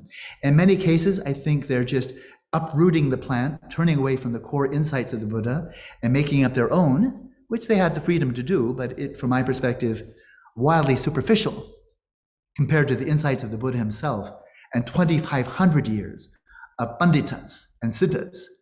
So it becomes reduced to kind of a secular psychology, which is nice if that's all you want. But it is mutating for sure, and it's mutating now very, very fast, as Buddhism then interfaces with physics and modern psychology and philosophy of modern Western philosophy and so forth. So it continues to evolve. And I think it's evolving as species evolve, in the sense that the type of species that were able to adapt and survive and procreate as ice ages come and go, as environments change, they are the ones that pass on their genes. And those that are not capable of adapting, they vanish. We don't have any Neanderthals anymore. They vanished. We Homo sapiens killed them off, I think. And so Buddhism continues to adapt, but of course so does Christianity. Hinduism is a multi-headed beast. It's always mutating and changing in so many different ways. It's never been a monolithic religion. Whether it's even a religion, that's a Western construct superimposed upon India, a kind of ideological colonialism. To look at India and find everything in Buddhism is either science or philosophy or religion, Western projections. And so science evolves, philosophies evolve, religions evolve, Dharma evolves. But it's like medicine. And that is, it's not just that it becomes Tibetan, or my Buddhism is Californian, Tibetan, Indian, Sri Lankan, Thai, So it's very much like for me genetically, I'm a mixture of multiple races, like so many Americans. But the test is in the tasting. The test is in the pudding, I think they say. And that is when you practice the Dharma, whether it's Tibetan Buddhism or Theravada, or whether it's Vajrayana or Shravakayana, does it purify your mind? Does it decrease dissatisfaction? Does it make you more ethical? Does it make you kinder and less violent? Does it free your mind? Does it give a greater and greater sense of genuine well-being? If it does, then that's preserved. And when it doesn't, then we see religion, including Buddhism, can look like it's turning into a fossil. The rituals are there, the temples are there, the chanting is there, and it looks, I've seen this on occasion, it looks like a stuffed owl. It looks like an owl, but it doesn't fly, and it has no heartbeat, and it's not warm. So religions die in that way. They don't just vanish. Temples turn into museums, which what the communists have done to churches all over the world. They take living organisms and they kill them, and then they turn them into a museum, like that. So I think it's a wonderful thing that Buddhism has mutated, evolved, transformed, and taken on qualities. So Tibetan Buddhists, they feel they're practicing something Tibetan. It's home in their own language. And likewise for the Zen, and I've been fluent in Tibetan now for about 47 years, but I don't feel I'm practicing something foreign. I found my home. And I feel I can say this, that the understanding I've gleaned from my Western education, going back to kindergarten, as well as Amherst and Stanford, and then teaching for 4 years in the University of California, I feel it's fully integrated. Maybe that's a bit arrogant of me, but I feel my knowledge that I gleaned from the West is on complete speaking terms with everything I've learned in India, in Bhutan, in Thailand, in Sri Lanka, in Tibet, and in Mongolia. It's thoroughly integrated. So I am simply at home in the Buddha Dharma that I've embraced and to which I've devoted my adult life. Thank So you. does that answer your question? Yes, definitely. Thanks. Okay. Thanks for your very nice explanation. Namaste. Namaste. That was my aspiration. And is there time for one more, or should we call it an evening or a morning? Could we take one more, sir, with your permission? Sure. Absolutely, sure. All right. May I request Ranjana Bhushanji to go ahead? Namaste, sir. I don't know my question is right or wrong, but I want to ask, Buddha saw many past life. All those life were human being or life being as per Darwin theory? So were all his past lives human lives? That's your question? Yeah. Yeah. There's a definite answer, and it's the right answer. Sometimes I can say this is the Buddhist view. Absolutely, they were not all human. This subtle continuum of consciousness, I think in some non-Buddhist Indian schools it's called jiva. In the Theravada tradition, bhavanga. In some schools of Tibetan Buddhism, subtle continuum of mental consciousness. In some schools, alaya vijnana. We see discoveries of this subtle dimension of consciousness made, first of all, by pre-Buddhist swamis and so forth in India. They were the first to discover. And then the Buddhists discovered and rediscovered. But then we see Taoists have discovered this. There's clear evidence, belief. Early Christians for the first 4 centuries, they discovered. There are Sufis who have discovered this. There are Jews that have discovered this. And then over the last 50 years, there's been a lot of research at the University of Virginia. Scientists looking into alleged past life recall by children. So this, and then Socrates, Plato, Pythagoras before them, they also affirmed this. So to my mind, this is one of the most firmly established truths about the mind there is, with religious, philosophical, and scientific evidence versus materialism that doesn't even have a testable hypothesis, just beliefs. So I can answer your question now succinctly. He stated that in his countless previous lives, many of them were in more hellish types of states of being, but not being, it's, in the Buddhist view, you're not being punished there. It's like, as an analogy, during the waking state, leading a really evil life, malevolent, violent, and so forth, dishonest, really an awful life. And then when you dream, having nightmares. Well, the nightmares are not punishment. These are reflections of what you're doing in the waking state. And so the Buddha said there are hellish realms in which people are born, but those realms are creations of their own minds. They're not being punished by God or Buddha or anybody else. There are pretas. These are spirits just consumed with insatiable desire. Well, if one lives a life rooted in greed and avarice, manipulation of other people, it can give rise to that kind of nightmare. One can, as human being, live a way of life that's virtually indistinguishable from animals. Crude, vulgar, just all sensual. I don't mean to put down animals, I love animals, but all about sensual pleasures, sex, food, and so forth and so on. Live like an animal, get a body like an animal. And other people live very angelic lives, people with warmth, kindness, generosity, really deva-like beings in the human. And then they're born as gods, with a small g, as gods. You know, very, very, very beautiful, very pleasant way of life. So the Buddha spoke of 6 realms, also the asuras, so another kind of demigods. And so he spoke of 6 realms, and he said, I remember being born in all 6 of them. Because what carries through is not a human soul. It's not a human soul. It's not intrinsically human. This subtle continuum of consciousness becomes human when it's conjoined with the developing fetus in the mother's womb. And then that subtle continuum then becomes configured as a human mind in dependence upon human brain. And when the human brain shuts down, then that human mind doesn't go anywhere. It dissolves back into that subtle continuum. So the subtle continuum is like, as we have stem cells in the body that can move in one part of the body to become a brain cell, a blood cell, a bone marrow cell, skin cell, and so on. But a stem cell is not yet differentiated. Likewise, this alaya vijnana, substrate consciousness, is like a stem consciousness. And it becomes human, becomes animal, becomes deva, and so forth, by the power of the karma and the type of birth that then configures that substrate consciousness. So not long ago, and I'll conclude on this point, there's a very good movie called Yogis of Tibet. It's a very good movie, and it was supervised by an accomplished lama. He's one of my own lamas, named Garchen Rinpoche. And in this movie, they interview a very, very senior Tibetan yogi by the name of Dupan Rinpoche. And he'd been practicing like 60 years as a professional contemplative.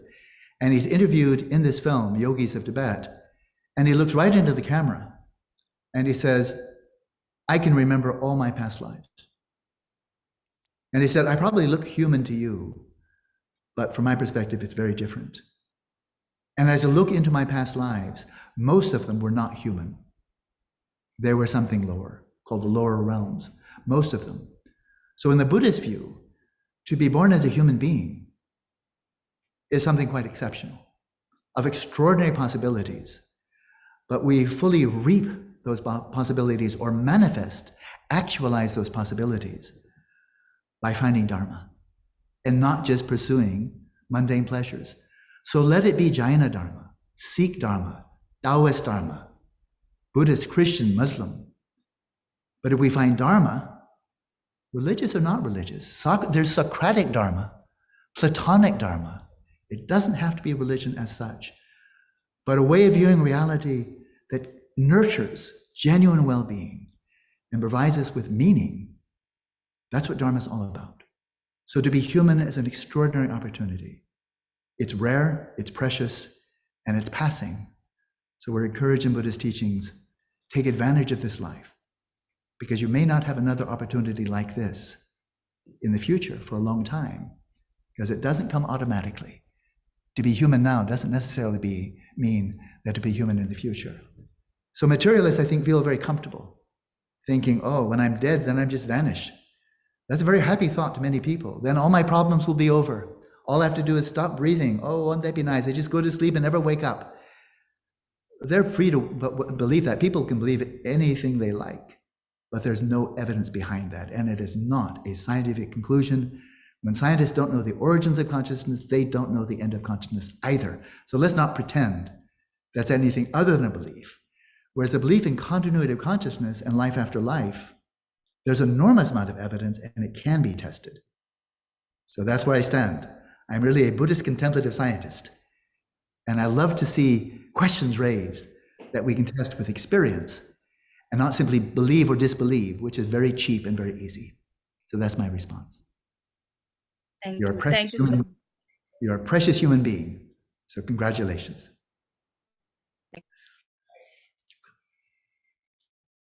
Thank you so much, Dr. Ellen G. I consider this a golden opportunity for all of us to listen to you today And thank you so much. Gratitude to you for taking us through the Buddha Dharma. And as you said, to conclude that this is a precious life as a human life, and hope that we all can, reach higher realms of experience through the wisdom of our great rishis and teachers. Thank you so much once again. Most of what I've shared has been from the wisdom of India. Yes. So it's light cast out, refracted, and brought back through you from this European guy. So I hope I've served you well. That's my inspiration. Thank you. Thank you all. Thank you so much. Namaste. Namaste.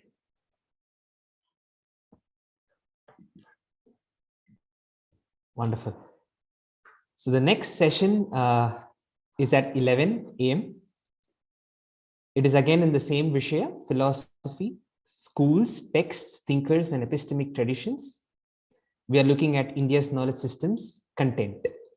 And the session is going to be on Vaidika, Vanmaya, and Sanatana Dharma by Professor Srinivasa Varakhedi from Kavikula Guru Kalidas Sanskrit University. We will meet again at 11 a.m. We have a short break now. Looking forward to the session and your participation. Thank you so much.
Namaste.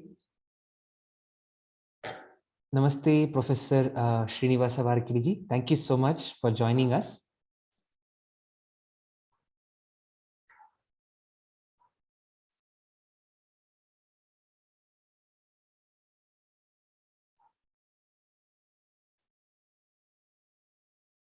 So the session now is on the Vishaya, India's knowledge systems, content, philosophy, schools, texts, thinkers, and epistemic traditions. This session especially is going to be on the Vaidika Vanmaya and Sanatana Dharma. The session is going to be by Professor Srinivasa Varkidiji from Kavi Kulaguru Kalidas Sanskrit University. This is a very big opportunity and a privilege for me to be introducing Professor Srinivasa Varkidiji. A little bit about him. Professor Dr. Varkidiji is the Vice Chancellor of the Kavi Kulaguru Kalidas Sanskrit University and also is the Vice Chancellor officiating of Gondwana University, Gadchiroli. Prior to this, he has rendered his services in various capacities at several institutions: Karnataka, Purna Prajna Vidyapita Sanskrit College and Academy of Sanskrit Research, Telangana, Indian Institute of Information Technology and Sanskrit Academy and Postgraduate Research Center, Osmania University, and Andhra Pradesh National Sanskrit University, NSU. He continues to serve as a member of various academic councils, senates and syndicates, boards of management and studies, accreditation bodies, funding agencies, committees and institutions such as Ministry of Education, University Grants Commission, National Assessment and Accreditation Council, Indian Council of Philosophical Research, Institutions of Eminence, IOE, and many higher education institutions. His works in the fields of natural language processing and Sanskrit computational linguistics, Indian philosophical and literary studies in collaboration with the international scholars and institutions such as IITs, IIITs, IOEs, state, central, and private universities are lauded by the international scientific, technological, and academic fraternity. With a rigorous training for around 17 years in Indian philosophy and Sanskrit studies at Purna Prajna Vidyapita, Vedanta Gurukula, and Sanskrit College, Vidwan Varkidiji is an accomplished scholar and a researcher who has edited more than 50 works and published equal number of research papers in Sanskrit, English, and Kannada. It gives such immense pleasure and a feeling of gratitude to have you amongst us, Srinivasa Varkidiji. I humbly invite you and request you to take the session over. Dhanyavad.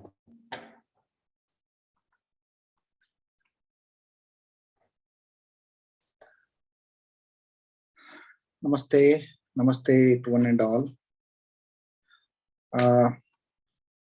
Is it perfect place? No. Yes, sir. Yeah, confirm. So my voice, is it fine? Yes, sir. It's good.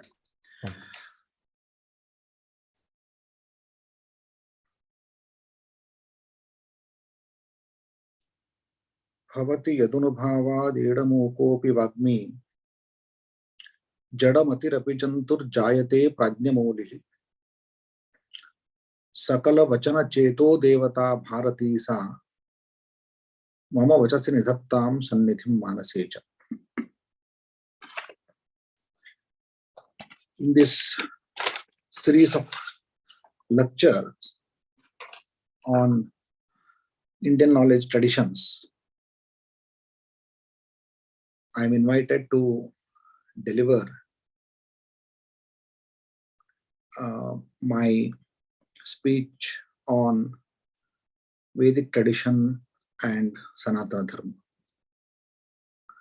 At the outset, I would like to thank the organizers, Ruchi ji and her colleagues, and also the learned audience who are continuously taking part in this dialogue. It is a rare dialogue on Indian traditional knowledge. भारतीय परंपरागत ज्ञान के बारे में जो यहाँ discussion हो रहा है उसमें आप सब भाग ले रहे हैं. आप सबको मेरा प्रणाम और स्वागत. वेदो अखिलो धर्म Moolam. This is very important statement in the Vedic tradition. Vedo khilo dharma moolam. The entire Vedic tradition, Veda, is the root of dharma. Dharma moolam. In one sense, root means the source, the pramana, the only method of knowing, the instrument of getting the understanding of dharma, tool for dharma. So I'm not using one single word here. No, you can understand I translated one word, moolam, in English by using many words. That means it is a root, it is a source, it is a tool, it is a method, it is means of understanding, means of knowledge. So proof, whatnot. So now you understand the difficulty of translation of Sanskrit sutras. When I get Veda Moolam, Vedo Kilo Dharma Moolam, for me, I understand the word Moolam in all these senses. That is the power of Sanskrit. It is not limited to just root. Moolam is Karanam, Moolam is the beginning, Moolam is root, Moolam is source, Moolam is Akara, and Moolam is Pramana. So this is how our ancient thinkers give us sutras. Therefore, sometimes, though I speak in English, I would like to use Hindi and the Sanskrit terminologies so that you will be comfortable with in understanding the sense and essence of what I'm speaking. So, as I stated, Vedo Khilo Dharma Moolam. Veda is considered to be the source of Dharma. So, Dharma understanding comes from Veda. There is in Purana, there is a saying that there are two beings. One is Jada and Chetana. And Jada, of course, does not have any feeling of pain or happiness. Therefore, Jiva evatu dukkhina. So, if at all somebody is in pain, only the souls. only the human being, not only human beings, but all souls who come into the body. So in order to remove their pains, Shruti provides some tools, that is dharma. Only therefore you can understand how it is so connected. Kautilya in his Arthashastra begins with this sutra, Sukhasya Moolam Dharma. See, there is a direct connection with Sukha and Dharma. Not Sukha and the comforts. I mean, we connect Sukha with my bed. If I want to have a good sleep, I should have a good bed and AC, nice room. And if I want to, enjoy my food, my enjoyment of my rasana, then I should have good food. It is not so. Even after having good bed, you may not have good sleep, right? There is no direct connection. Even if you don't have good bed, you will have good sleep. Having good sleep, does not mean that you have all comforts. There's no connection. So therefore, you can see the connection between Sukha and Dharma. No, still I did not establish that Sukha and Dharma have connections, but definitely Sukha and Artha do not have connections. So they need an intermediate cause which brings Sukha for you. Therefore, in Indian concept, Bharatiya understanding, that Sukha, only Dharma leads you to Sukha. The Artha leads you to Dharma. Of course, when in Mahabharata, there was a question, after all, it was when one Sabha was taking place, then Vedavyasa comes there was a discussion, Bhishma is present there, and all other Pandavas, discussion is going on. Then one question comes, which is Parama Purushartha. Normally, we teach everyone that Parama Purushartha is moksha.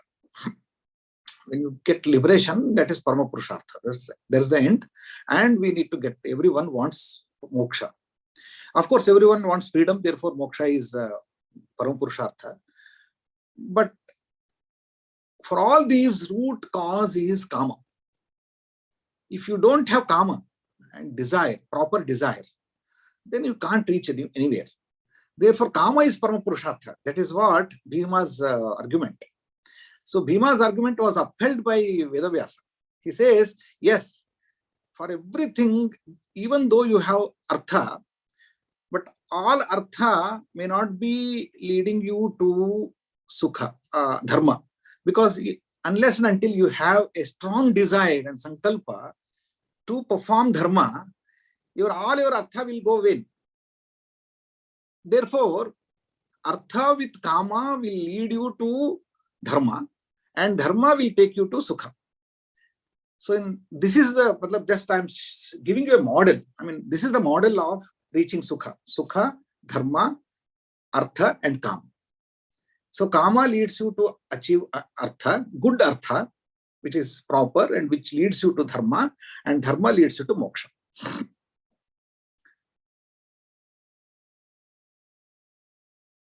So in this sense, Sukhasya Moolam Dharma. Dharmasya Moolam Veda. Therefore, today's topic is connected with these two ideas. I mean, Vedic tradition and Sanatana Dharma. So they have got this kind of connection. Therefore, we are discussing that. And in the beginning, let me explain.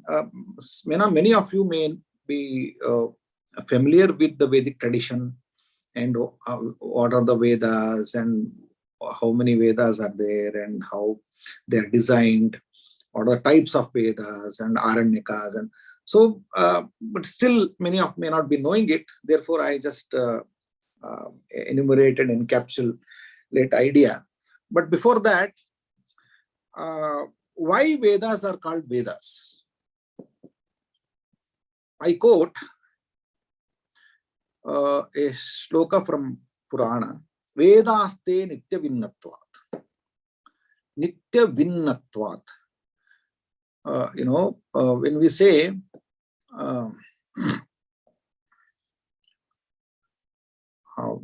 if I'm going to market, when I say book a vehicle, that doesn't mean that I don't book a bus. Bus is also vehicle, but only car is booked. Why? Vehicle means in the context that vehicle. So similarly, there are some words which connotate a particular understanding. That is nitya vinnatvat. Something which is known forever is known. If something is known for some time, that is not known. So somebody will say, I know swimming. And somebody would say, he knows swimming when he's sleeping also. So when I'm sleeping, then also I know swimming, right? So because I don't forget even. So though I'm sleeping, I know how to swim. That means that is there with me. So therefore, this is nitya vinnatvat. Something is known forever, and the knowledge resides with me. That is real known. Veda means known. No, and it is ever known. Ever known to whom? See, there is something which is beyond our imagination, and there is something which is all-pervasive Chetana, Ananta Chetana. That Ananta Chetana has the knowledge of, in one means, in other sense, that the knowledge, the eternal knowledge that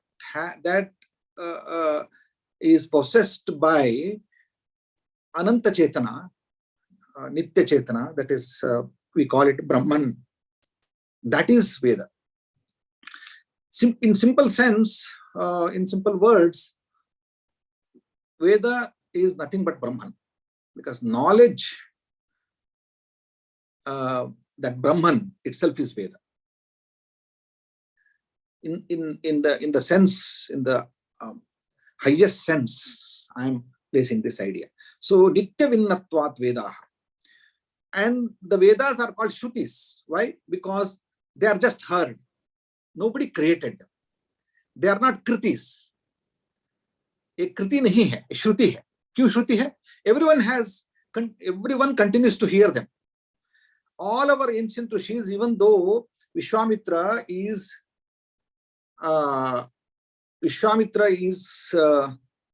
Rishi of Gayatri. Vishwamitra Gayatri we say. तो गायत्री मंत्र के दृष्टा वेद ऋषि विश्वामित्र भी उनके मतलब कानों में वो सुनाई दिया है. इसका मतलब है he also heard, he got them, he got the revelation of Gayatri मंत्र. तो उनको भी गायत्री में सुनाई दिया है, इसलिए श्रुति है. he did not create it. तो हमारे लिए ऋषि जो होते हैं वो ऋषिश्च किल दर्शनात्. They are seers. They have seen. Seen means वो दृष्टा है. तो दर्शन हुआ है.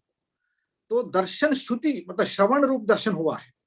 तो क्योंकि आकाश में पहले जो वेव रहते हैं उनका वेव का कुछ कॉम्बिनेशन उनको सुनाई दिया, तो इसलिए श्रुति है वो.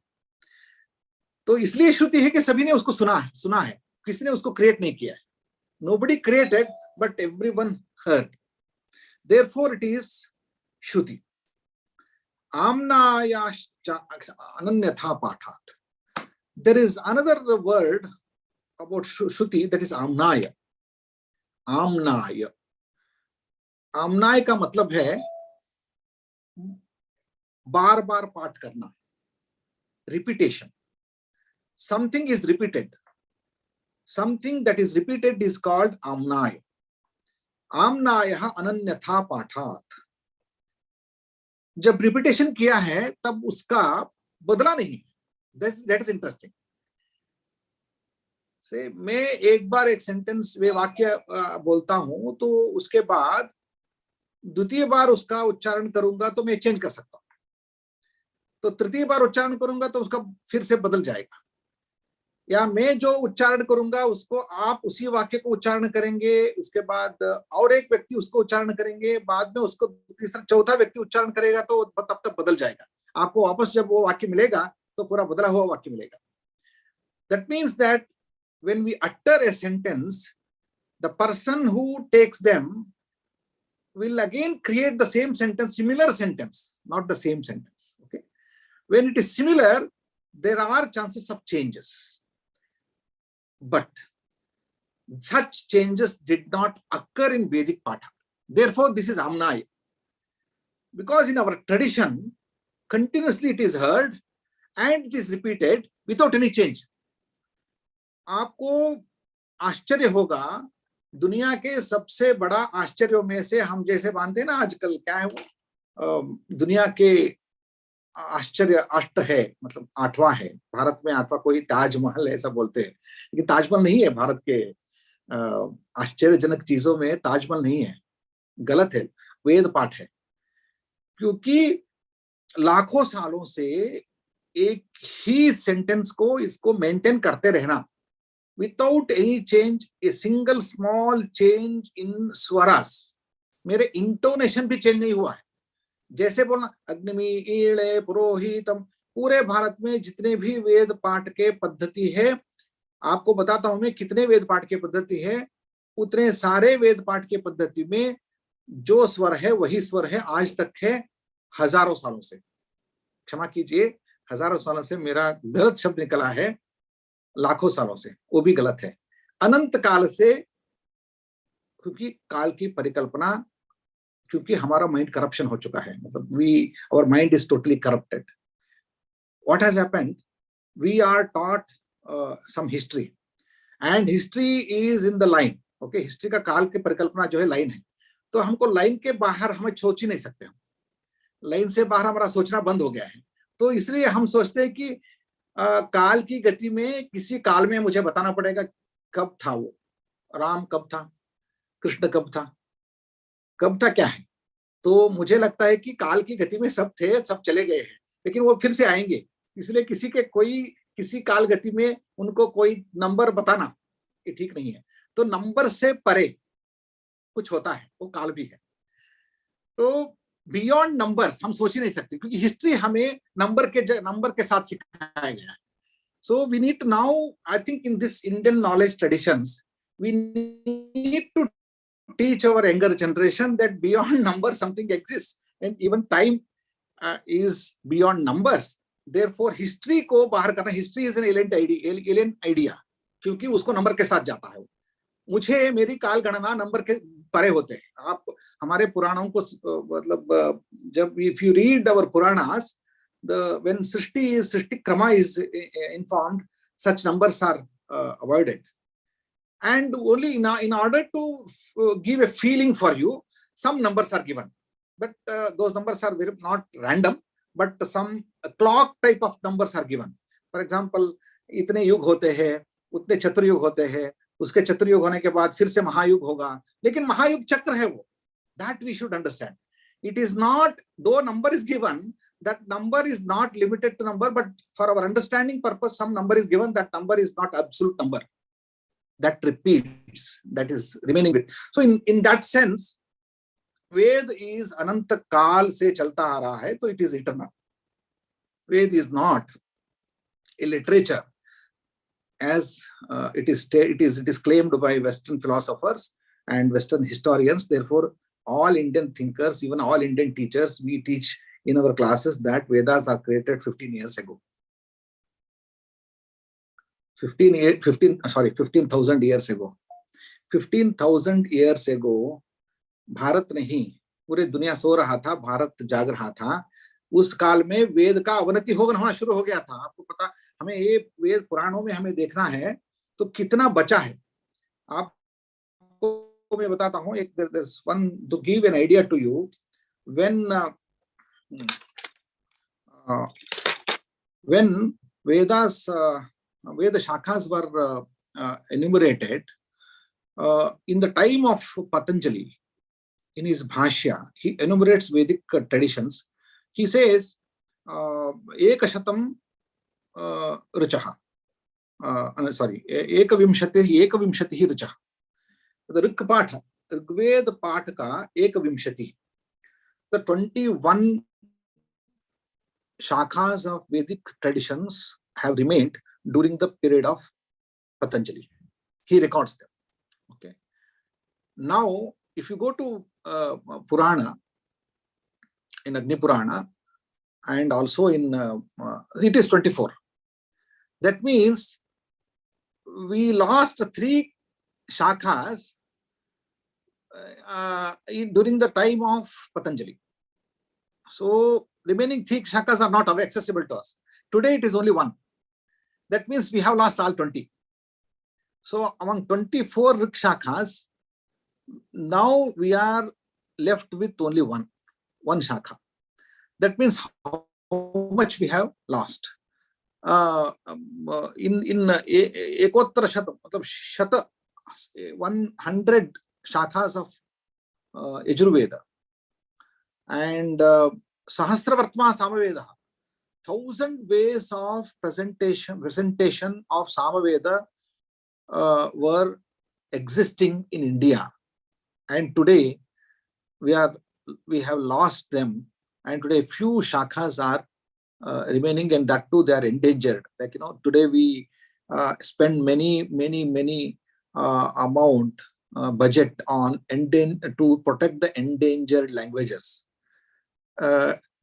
People don't know there are endangered knowledge and endangered expression of ways. हम बताते हैं ना, हिंदुस्तानी गाना में वो किराना घराना, वो घराना बोलते हैं ना, वो घराना आज 7 या 5 घराना हो सकते हैं, लेकिन 1000 घराना थे भारत में सामवेद का.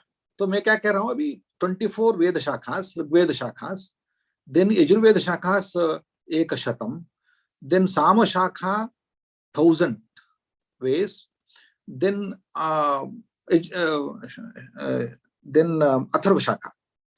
So when you consider this, knowledge is deteriorating. So in order to understand this, we need to have an idea. So, but when shakhas are maintained in Shruti Parampara without writing, there was a strong belief, and I don't consider that belief is wrong. Sometimes it seems to be wrong that something is not written cannot be maintained. Something is not written cannot be maintained for long. This is wrong. In India, people have shown that something is through memory, through recitation, through ucharana, it can be maintained. But only that the tradition has broken. People have forgotten to give their their life for such tradition. Therefore, it is endangered. So now, today we have lost so many things, but whatever is maintained through oral tradition. So India has maintained oral tradition. Vedas are maintained by oral tradition. That is the very great accomplishment of our tradition. And second thing, it is Nitya Shabda. Vedas are called Nitya Shabda. Nitya Shabda, eternal word. If you consider word is like, it's a wave, it's a wave, then it can be considered as Varna. Okay. Varna is essentially the part of our Akasha. Akasha is Nitya, and then Varnas are also Nitya. Varnas are properties of Akasha. Akasha means the ether, not ether, but space. So the vacuum space has some property that is called wave. That wave is eternal, therefore Nitya Shabda. But when you consider Vedas, they are not just waves. They are compositions of there is a sequence of some waves. That sequence is created. One has to understand that sequence is created. But that sequence is not created by any person. Therefore it is Apaurushaya. That sequence exists forever. Each time when I pronounce, I create the sequence, but that sequence is existing sequence. The same sequence is created. Therefore, it is Apaurushaya and it is Nitya. So once we understand this, the concept of Apaurushaya Veda, Nitya Veda, Shruti, Amnaya, and Shruti, Amnaya, Veda, and Apaurushaya Shabda. After understanding this, I would like to connect this with our Para Pashyanti. There are 4 stages of voice in our Bhartrahari explains how our Vani, Vak, is to be understood. Vani has got 4 layers. The first layer is Para, very internal, that is attached to the self. Pashyanti, then what we can see, the idea, is Pashyanti Shpak. Then Madhyama, there's something which has got some order, which has got some shape, which has got some structure. Structured ideas in mind with attached to the external sounds, that is Madhyama. Then when I express through my mouth, when I express through some words with sequence of waves and the speech, that's external speech, that is called Vaikhari, which is expressed. Therefore, there are 4 layers in the highest level, in the very internal level, that is Para. That is in one sense Nitya. It is not Anitya. So that Nitya word, Para level of speech, Vak, is Nitya Shabda, that is called Veda. Why it is Nitya? Because Artha is Nitya. Once we should understand, the world is not, though world is created, the essence of world, the Prakriti, is not created. Prakriti is Nitya. Even in Advaita Vedanta, where Brahman is eternal and Prakriti is Maya, this Maya is Nitya and it cannot be destroyable. It is destroyable to the person who gets Tattva Jnana. That means it is very subjective and personal. But for others, Maya exists. Therefore, Maya is eternal and it's Shadasmaka Manadaya. It is stated very clearly, even Advaita. There also, even both Buddhic tradition, Samvriti is Nitya. Shunya and Samvriti. Samvriti is Nitya. Therefore, the idea of Maya, Prakriti, in Sankhya, Prakriti is Nitya. In Vedic tradition, Prakriti is Nitya. This Prakriti and its principles are Nitya. These arthas are Nitya, eternal. Therefore, in order to understand them, in order to explain them, the word which is associated with that Nitya Padartha is also Nitya. So, because Shabda, you cannot separate Shabda and Artha. If you accept that the universe is Nitya, eternal, but the Vak is not eternal, Shabda is not eternal, it gets destroyed, then you have to accept that Artha remains without Shabda. It is not acceptable. Vag Artha Viva Samprukto Vagartha Pratipatte. Kalidasa says, Vag and Artha you cannot separate. They go together, they exist together, they remain together. So you cannot remove Artha from Shabda and you cannot separate Shabda from Artha. So the association of Shabda and Artha is eternal. Therefore, Shabda is eternal. If Artha is eternal and association is eternal, and therefore Shabda is eternal. Therefore, Mimamsakas very clearly say that Shabda is eternal. Vedo Nityaha. Shabdartha Sambandha is also Nitya. And Artha is also Nitya. You cannot say that universe, the Srishti stops someday. No, Srishti it is a continuous process. There is a break, that's how. So in that sense, as long as you accept eternal principles of nature, you have to accept Veda. Coming to the next level, the expansion of Veda. How Vedas, Vedic tradition begins and it is expanded. We need to understand it. It's a very wonderful process. ओंकारश्चाथ शब्दश्च द्वावेतो ब्रह्मणः पुरा विनिर्यातौ. This statement says, long back in the beginning of Srishti, the two words have emerged from the mouth of Brahman. One is Omkara and the second word is Atha. Therefore, Omkarascha Atha Shabdascha Daveko Brahmanah Pura. तो ब्रह्म के मुख से निकले हुए बहुत पुराने शब्द, आदिम शब्द जो है ओंकार है, उसके बाद अथ है. इसलिए सभी हमारे जितने भी सूत्र ग्रंथ है वो अथ से शुरू होता है. अथा तो ब्रह्म जिज्ञासा, अथातः दैवी मीमांसा, अथ अनुशासनम,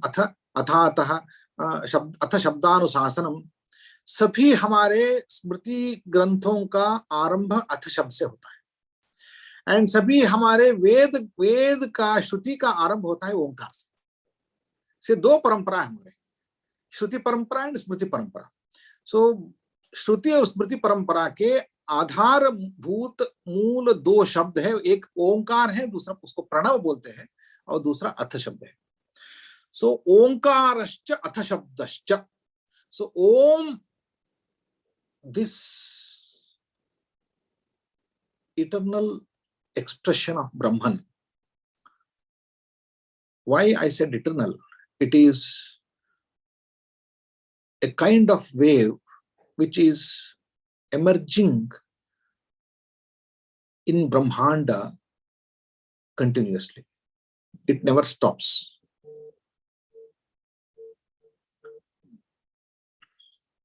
This Omkara is the Bijakshara, seed Akshara for Vedic tradition. What is Omkara? Omkara is one sense. There are three basic varnas: A, U, M. I think some of you may be knowing this, but still, because there are new persons, therefore I am explaining this.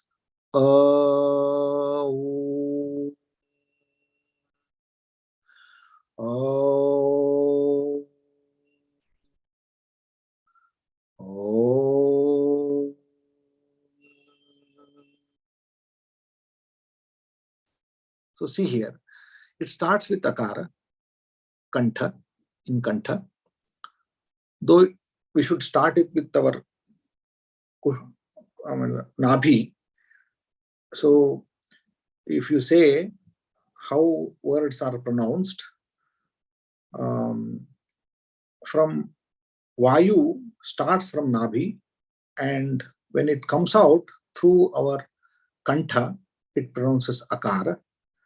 And all other Kantha Varnas are Akaras, various expressions of Akara only.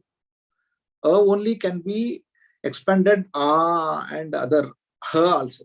A, Ha, even Ka, everything is expression of Akara only. Therefore, Akara is Bijakshara for all these Kantha. Then U, see, Kantha is the beginning of Varnocharana, and end is here, Oshtha. U. Then when we close our mouth, Makara. So Makara is Anunasika, and so that it is pronounced using all these. Then it starts from our Kantha and Mukha and Nasika, then it enters into our Brahmarandhra.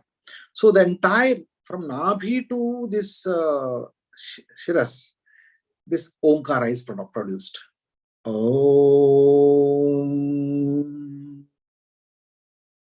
So the connecting our Mooladhara Chakra with Sahasrara, this is the only connecting point. So our ancient seers have understood the science of our connecting our chakras. This is not just connecting our chakras, this connects with our entire Brahmanda. That means this sound which is produced in pindanda. Pinda means body. Pindanda means this body egg. It's kind of egg. Okay. Here something is produced. The same, if we connect the Pindanda to Brahmanda, it connects us to the Brahmanda level. Because same word is, eternal word is produced in Brahmanda forever. So in order to connect ourselves to the higher order of our existence, we need to use Omkara as a tool. Omkara is the beginning, Bijakshara for all Vedic tradition. A, U, M. Therefore, when it's an abbreviation kind of thing. It is an abbreviation. What is abbreviation? Abbreviation means Sankshipta Akshara. Anupurvi.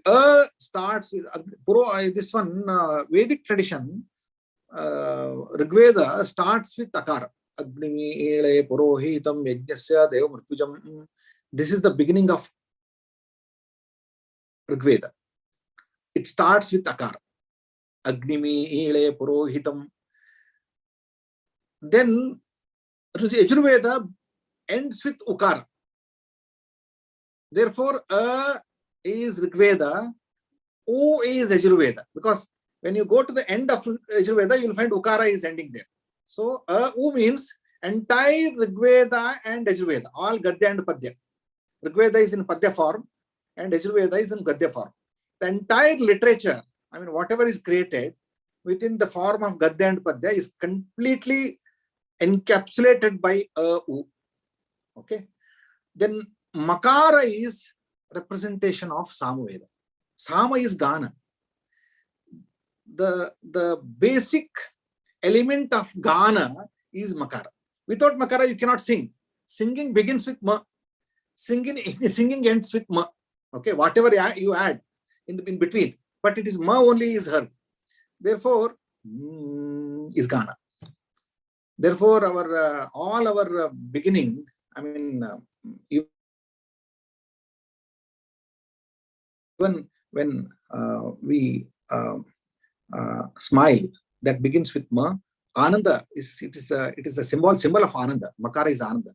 Therefore, our first person that we meet is Mother, Mata, Amma, Ma. She is my Ananda. She is the source of Ananda. Therefore, it is Ma. Okay. So Ma is Ananda. A, U, Ma. So A is beginning and U is ending and Ma is Gana, Ananda. So see, these three, actually, if we add here, and I have to take a bigger lecture, I have to spend a lot of time. It is a Ashtakshara. It is not only Trakshara, it is Ashtakshara. There are Nada, Bindu. We have to consider this is science. The science of Pranava is again a great knowledge. Therefore, I don't enter into that sphere. Only what I say is it starts with Takara and then it ends with U, Rigveda, Yajurveda, and Samaveda. So this is Trai. So Trai means Vedic literature is called Trai. It begins with the three. This is encapsulated. Sama, Atharva is additional of Vedic. It's an appendix actually. There are no Chaturveda, only Triveda. Therefore, this is Trai. So Atharva is the appendix. Therefore, you leave it. So Rigveda, Yajurveda, Samaveda put together Omkara. So Omkara, it is interpreted next level with Vyahriti. The expansion of Omkara is Vyahriti. Vyahriti means Bhur Bhuva Swaha. Bhuhu Bhuvaha Swaha. Bhuhu, Akara is explained as Bhuhu. Ukara is explained as Bhuvaha. Okay. And M is expanded as Swaha. And the next expansion is Gayatri. Gayatri is Tripada. Tripada Gayatri. Now I'm giving you just an idea how this is modeled. Then you can go and read and understand. And so just to create a curiosity in you, just I'm explaining this. Tripada Gayatri. So Gayatri, Bhurbhuvasvaha is Vyahriti, and Gayatri is Tripada. Tat Savituru Varenyam. There's one line. And Bhargo Devasya Dhimahi, second. Dhiyo Yonah Prachodhyat. So Tripada Gayatri. There are 3 padas. Okay. Now you can see Umu, then Bhurbhuvasvaha, then Gayatri Tripada. And if you go to Purush Sukta, the explanation, there are 3 vargas in Purush Sukta. I don't go into the Sahasra Shesha Purusha if you say. Then there are some shlokas are considered to be one, the entire Sukta is divided into 3 parts. 3 parts are the expansion of the Pranava. Then the same is expanded in terms of Vedas. I mean, first Vedas, Akara is expanded, then you get Veda, and Ukara is expanded, then you get Ishetvor, Jeto, Bhayavasto, Bhayavastadev. So that is Yajurveda. Then Makara is expanded in terms of Samveda. The entire Vedic tradition is modeled from, it's a pyramid structure. Now you can understand pyramid structure. Okay. So Omkara, then it is Umu, then it is Bhurbhuvasvaha, then it is Gayatri, then it is Purush Sukta, then it is 3 Vedas. This entire Vedic tradition is to be understood in this model. At the same time, it represents so many ideas. I cannot explain. So one idea I give you, it is Prithvi, Akara is Agni, Agni Tattva. Basically, Agni Tattva is merged with the Prithvi. Without Vindhana, you cannot spark, right? Without petrol, you cannot ignite. Therefore, Prithvi is the source of Agni. Prithvi and Agni go together. Therefore, means Prithvi Tattva and Agni Tattva. And second level is Vayu, Ukara. Ukara is Agni, Vayu and Jala. Therefore, oxygen is, without, what is that? HO, oxygen. Without oxygen, you will not have hydrogen. No, they go together. Therefore, Jala Tattva goes with Vayu Tattva. Vayu and Jala go together. Therefore, Vayu, Jala together Ukara. Then Ma is, it is Akash Tattva. So, in Bhuvaha, Bhuhu and Antariksha, so Antariksha and Diloka. This Triloka concept is also coming here. There are 3 lokas. 3 lokas means you don't consider that Bhu and then again something is there and again there is something which is beyond our perception. No.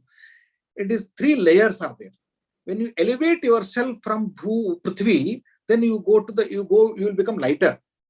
Vayu level. You are elevated to the Vayu level. Then if you elevate further, you will go to the level of sky. I mean, space. You become space. So there are no, Anandamaya. So that space is Anandamaya. Therefore, starting from Annamaya, now you consider that Annamaya, Pranamaya, this is Akara, Anna and Prana. Manomaya and Vijnanamaya, this is Ukara.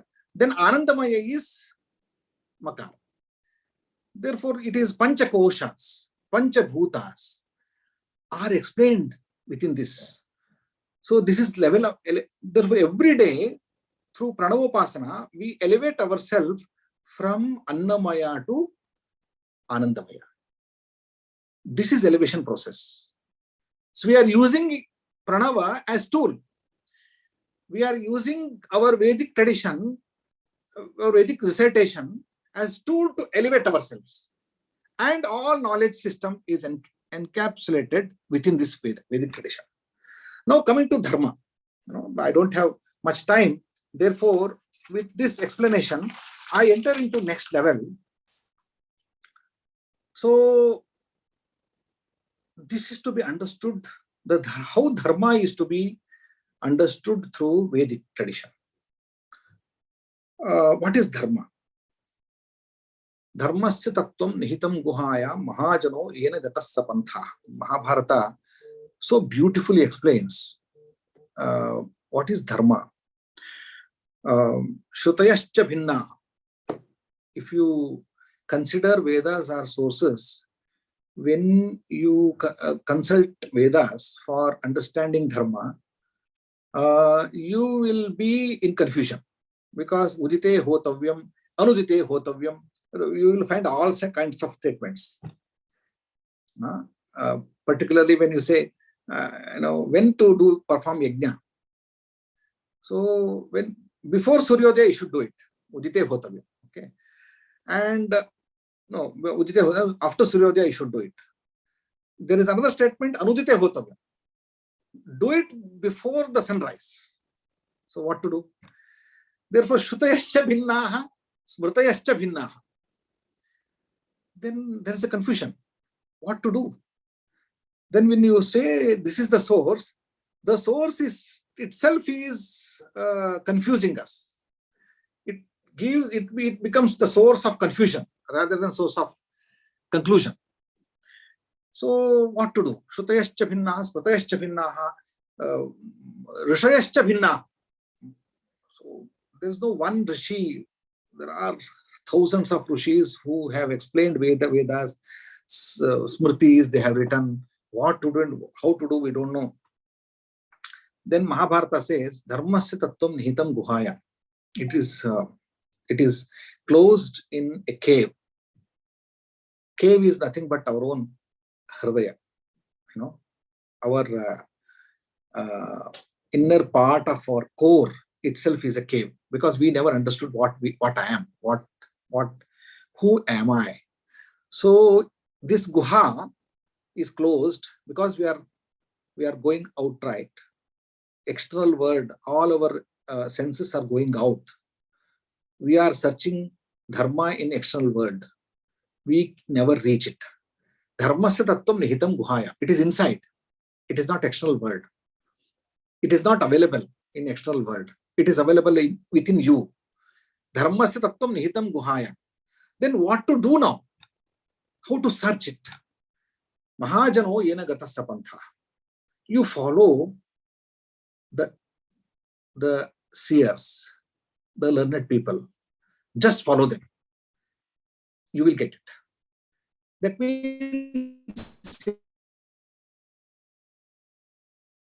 in India, the following today, very safe following.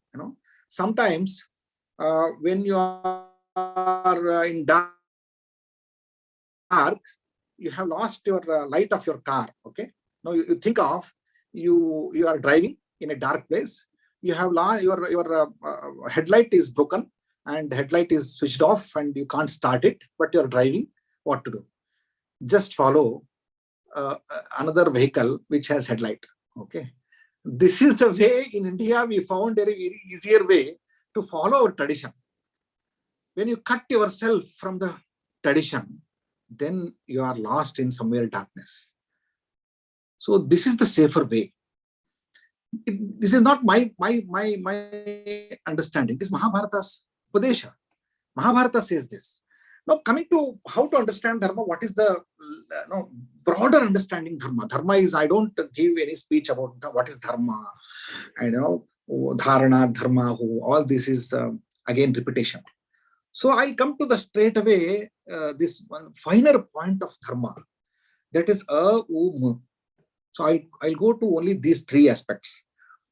There is something called which is Agni, very lower level. Lower level is Annamaya, that means body and earthy life. And one level something, if we are active, that becomes Agni. Agni means Agam Nayati Agni. It activates. If you see, Jada, Prithvi is Jada. Okay. Earth is Jada. See, if you see all our objects, like watch, okay, like book, like pen, everything is Jada. If I want to, even my car is Jada, it's a Prithvi. If I want to activate it, ignite it, I use Agni there. Agni means Agam Nayati Agnihi. That tattva which ignites something. Ignition is Agni only. Agni. Agni means ignition. The key for movement. किसी क्रिया को यदि बनाना है, मेरी body में जड़ है, लेकिन जड़ शरीर को यदि सक्रिय बनाना है, तो वहां अंदर अग्नि जगना चाहिए. तो जब अग्नि रहेगा तब वो चेतन, वो मतलब वो जड़ में क्रिया आ जाएगी। तो अग्नि के बिना जड़ में क्रिया नहीं रहेगी। ठीक है, तो जड़ से अग्नि, अग्नि और जड़ को जोड़कर हम करते हैं तो हम आगे बढ़ेंगे, नहीं तो क्रिया नहीं होगी। केवल अग्नि में क्रिया नहीं है, केवल जड़ में क्रिया नहीं है।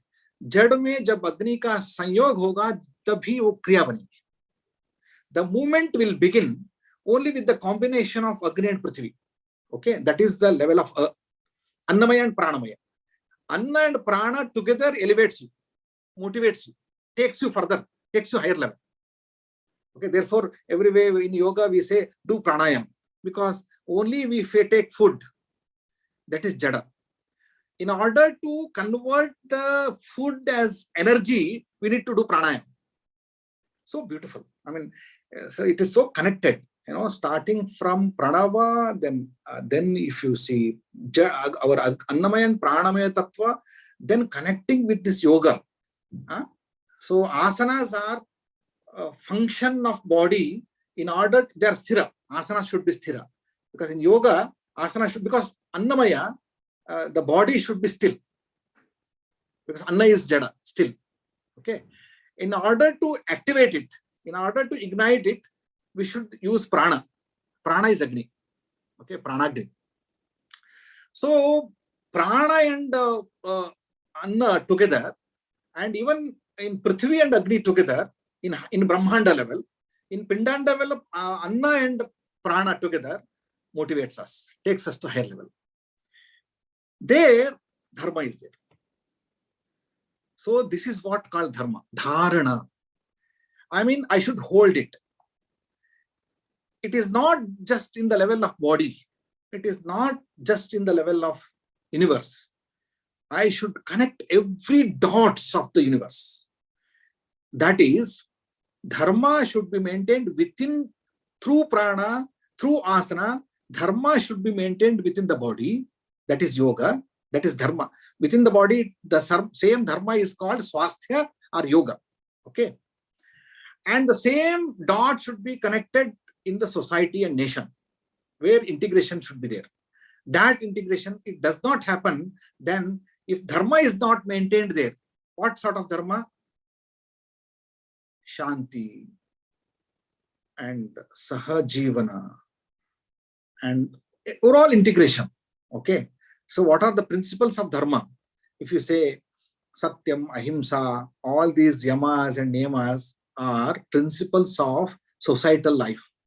If I don't maintain integration in my life and with the society, if I don't perform dharma, then I'm somewhere, I'm breaking the rules and I'm creating the noise. That noise will destroy me. Therefore, dharma is to be maintained. The same dharma continues in the prakriti also. I mean, even in universal level also. So, where my elevation, that is the starting point of my elevation. The next level, if I go, that is ukar. That is satya. Very crucial. Dharma, satya, and rita. So unless and until I perform some of achara prabhavo dharma, therefore why our ancient thinkers give some order in life, some achara, because we can say that is sadachara. I mean, get up in the morning, have something, do pranayam, then achamana, then snana, then niyata kala ahara, and yuktahara viharasya, yukta cheshtasya, dana, tapas, yajna dana tapah karma, yajna dana tapah karma. So why this is orders? These orders are given. These orders are not. They are to connect us with the rest of the world. So this is dharma. Okay. The next level is satya. What is satya? Satya comes with the intention. So satya comes with the intention. That is alignment of my mind and body with certain higher level principle. That is yat satam hitam atyantam. If I do good to others, if I do good to everyone with all intention, just doing good is not enough. Doing good with intention is satya. Just understanding correctness is not satya. People are confused. Satya means is not truth. Truth itself is not satya. True satya is beyond truth. Acting with the alignment of mind and intention with the reality, with sat. So this level is higher order. It's very difficult. So alignment, there should be some alignment. In the wheel, you will have some alignment of the, what is that? Some hub and it connects the hub. वो एक wheel में होता है ना, बीच में एक होता है, उसको यदि अलाइनमेंट नहीं है तो नॉइज होना शुरू हो जाता है, तो उसका चलना बंद हो जाता है. तो जैसे वैसे हमारे अलाइनमेंट जो है वो सत्य है. सो वो अलाइनमेंट जो है वो इंटेंशन के साथ, मेरा अंदर भाव के साथ, जब एग्जिस्टेंस के साथ, रियलिटी के साथ जोड़ जाएगा, जब वो सत्य बनेगा. So this level of integration is inner integration, it is not external. ये सोसाइटल इंटीग्रेशन नहीं है. कभी कभी हम सोसाइटल इंटीग्रेशन अच्छे होते हैं, ये अच्छा आदमी है, बहुत बड़ा आदमी है, लेकिन इनर साइड में अलाइन नहीं होता हूं तो केवल बाह्य साइड में अच्छा करूंगा, इससे कुछ नहीं होने वाला. अच्छा करने से नहीं होगा, अच्छा सोचने से होगा. मतलब धर्म वैसे ही बनेगा तब मेरा इंटेंशन जितना स्ट्रांग होता है. कभी कभी मैं अच्छा नहीं करता हूं तब भी अच्छा हो जाए. This is very important. लोगों को ये पता नहीं कि मेरा इंटेंशन, एक बहुत बड़ी कहानी महाभारत में बहुत सुंदर कहानी है. जब वो आते हैं दुर्योधन के पास दुर्वास आते हैं. दुर्वास के एक चातुर्मास के काल में दुर्वास बहुत बड़े मुनि हैं, उनकी पूजा करते हैं दुर्योधन. तो पूजा होने के बाद दुर्वास पूछते हैं आपको क्या चाहिए, ले लो वर ले लो. तो वर देने के लिए जब शुरू होता है तो तब तो शकुनी वहां बैठा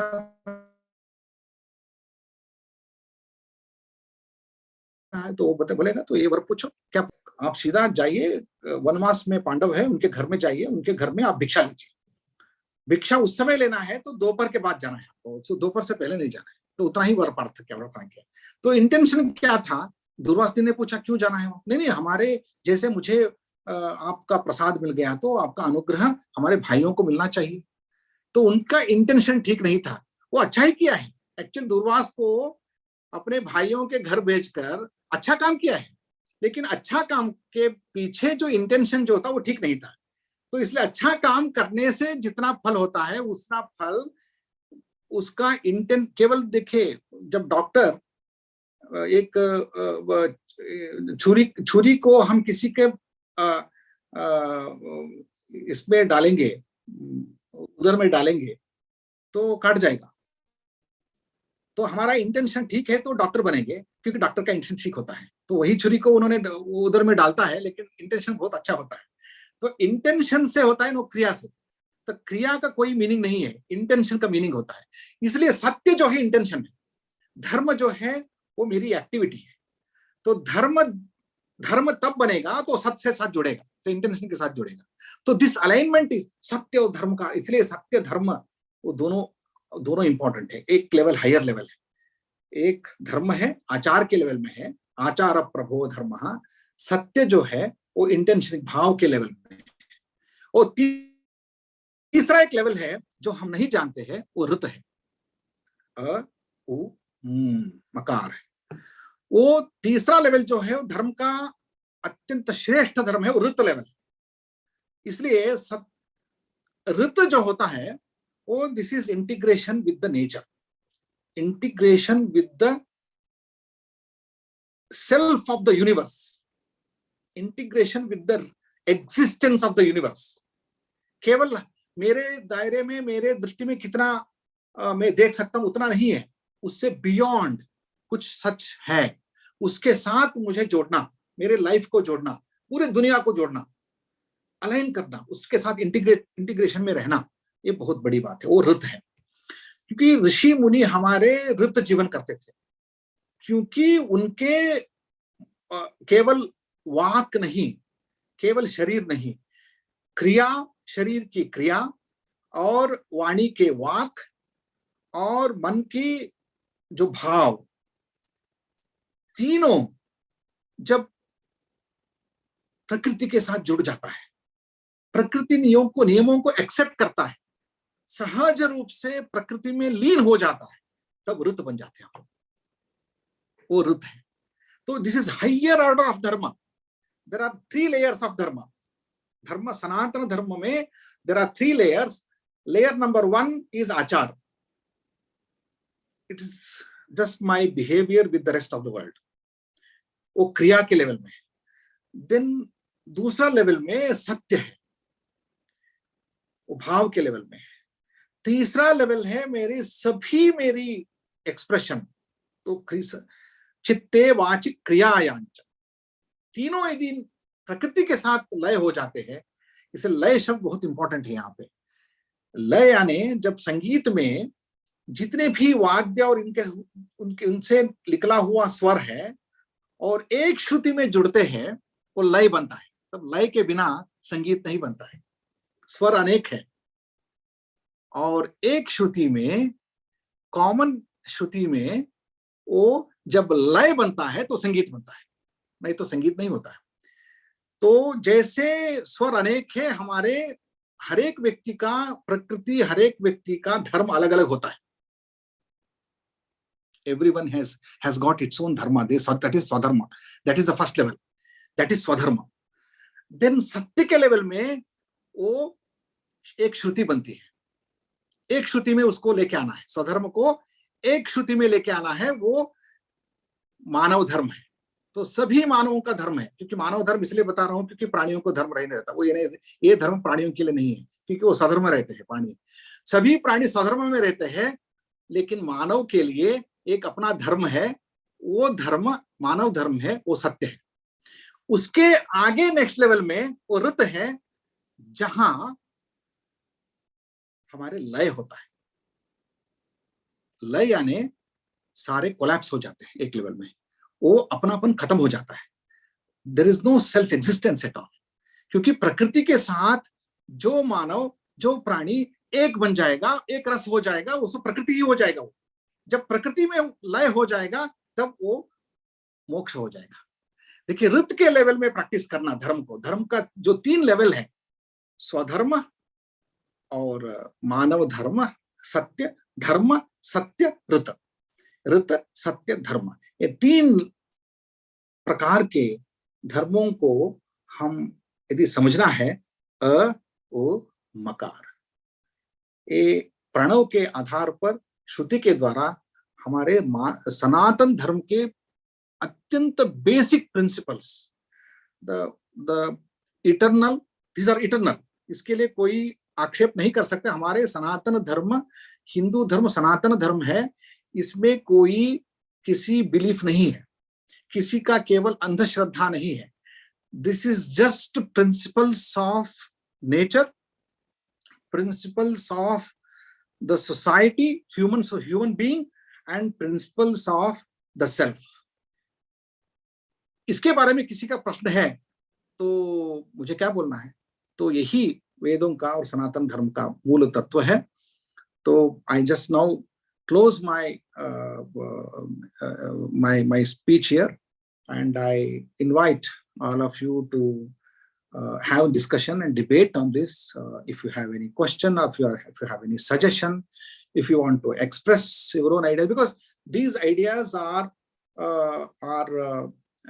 the ideas of Sanatana Dharma, and I'm just here placing before you, and you can really, if you feel this is good and it is dedicated to my ancient parampara, and if you have any question here, or if you have any difference of opinion, you may have it, because everything is acceptable in Sanatana Dharma. Thank you very much. Thank you so much, Srinivas ji. I think it was a very enlightening and very enriching session for all of us. You spoke to us about Sat, Rit, and Dharma. I think it was very key ideas from our tradition and civilization. I think. Thank you so much for this. I would just request if participants could, okay, I think some of our participants have some questions. So I'll just request Pankaj ji, if you could unmute yourself.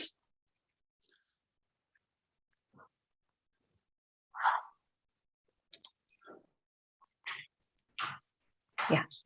Namrata ji, can you hear me? Yes, you're audible. Okay, namaskar. Srinivas ji, namaskar. Thank you so much. Namaskar. Really great session and lot of insights and lot of my doubt also got clear. जो आपने स्वधर्मा वाली बात बताई कि animal being और human being में क्या अंतर है, it was very enlightening and many other things. मेरे को जो एक सवाल पूछना है वो ये है कि जो आपने कहा कि जो डूइंग गुड विद इंटेंशन, और जो उसमें आपने बाद में फिर दुर्वासा वाला एग्जांपल दिया that how he was trying to nudge, creating actually the bad but trying to position it like a good. इसमें डाउट मेरे को ये है कि जैसे आपने अगर कोई गुड किया उसमें इंटेंशन आ गया तो भी ईगो की तरफ चला जाता है, ईगो माइंड की तरफ, जो जैसे नदी कभी इंटेंशन से भला नहीं करती है, पेड़ अभी फल ऐसे नहीं करते हैं, सनलाइट किसी को नहीं करती है। तो डूइंग गुड अपने आप में अगर इंटेंशन आ गया तो फिर वो गिव एंड टेक टाइप हो जाता है। जैसे लोग कहते हैं कि देवता कौन है, जो देता है, देवी है जो देती है। तो जो स्वभाववश जो आदमी कार्य कर रहा है उसमें जहां इंटेंशन आ गया तो पूरा वो दूषित सा हो जाता है। इस विषय में आपका मैं थोड़ा ज्ञान चाहता हूँ। नमस्कार, thank you. Thank you for this question, Pankaj ji. Yes, you are right. You know, हमारे आप बच्चों का आप ये देखा होगा, पूजा करते हैं तो एक हाथ में वो आरती लेकर दूसरे हाथ में घंटा ऐसा होता है ना, वो घंटा होता है, तो उसको करेंगे तो ऐसे करेंगे, ठीक है ना। उसको एक हाथ ऐसा कर एक हाथ से ऐसा करना मुश्किल है उनको। तो ये जैसे हमारे योग में सिखाते हैं कि पहले ये करो तो बाद में ये करो। तो हमारे existence is identified with my ego. If I feel I exist, that means there is an ego. Okay. If I lose it, मैं कोमा में चला जाता हूँ, ना कि हम मैं एलिवेशन में जाता हूँ। दो लेवल है, ईगोलेस होना दो लेवल है।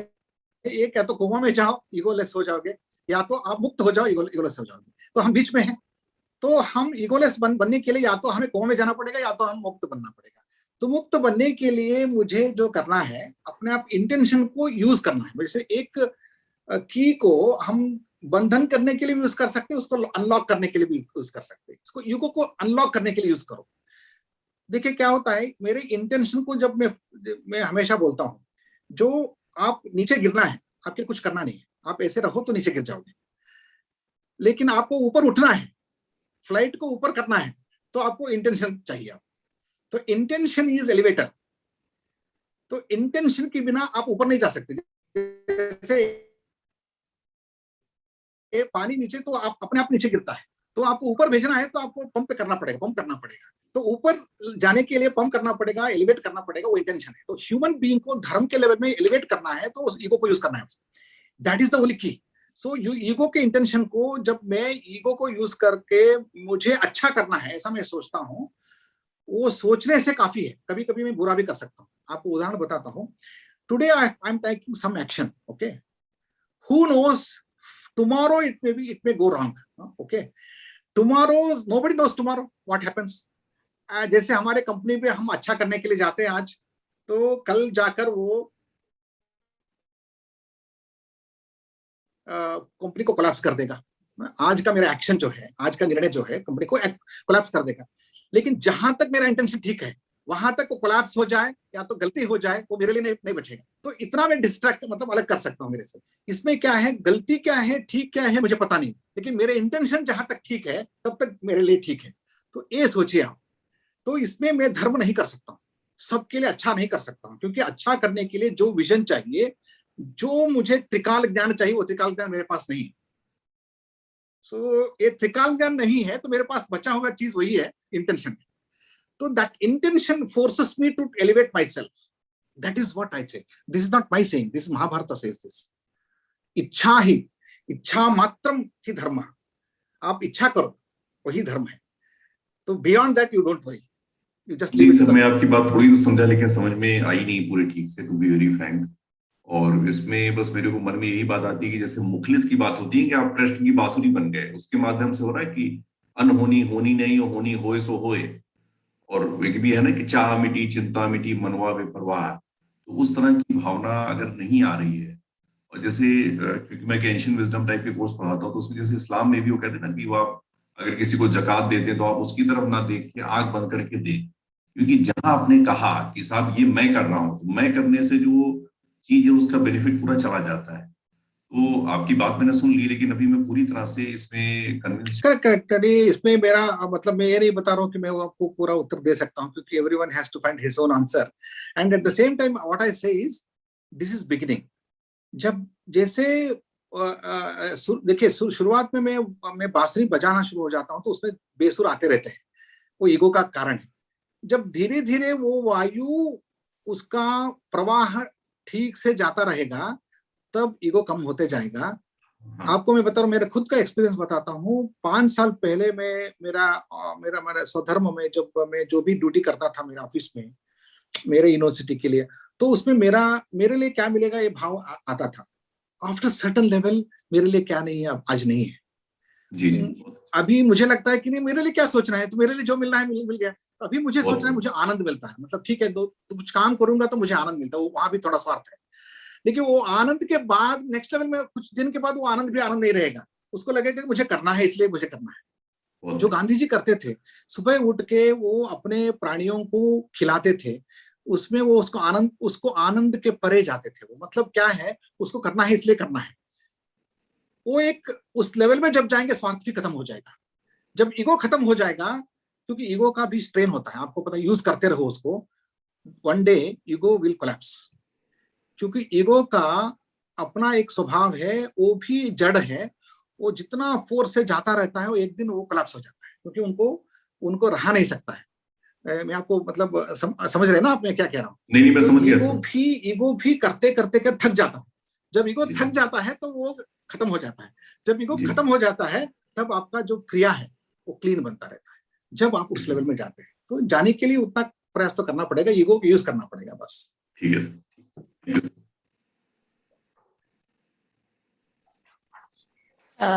Ranjana ji, would you like to unmute yourself? नमस्ते सर जी। मेरा प्रश्न ये है कि आपने अभी बताया कि ऋषियों ने किसी भी मंत्र की रचना नहीं की, बल्कि उन्हें दृष्टांत हुआ। तो is there any concept of universal knowledge bank and rishis is connected with that and then they recite the mantras? ये सारी परिकल्पना है, मुझे भी पता नहीं है, क्योंकि I never experience that life. Definitely that must be there. I mean, the universal knowledge bank, that is Brahman.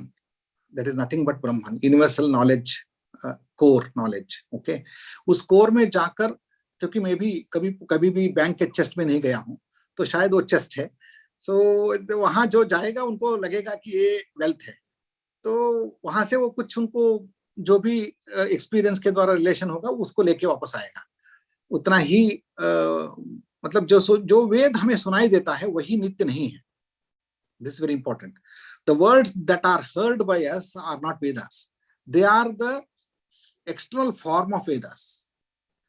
So the internal form जो है that is with the seers, and that knowledge is with the seers.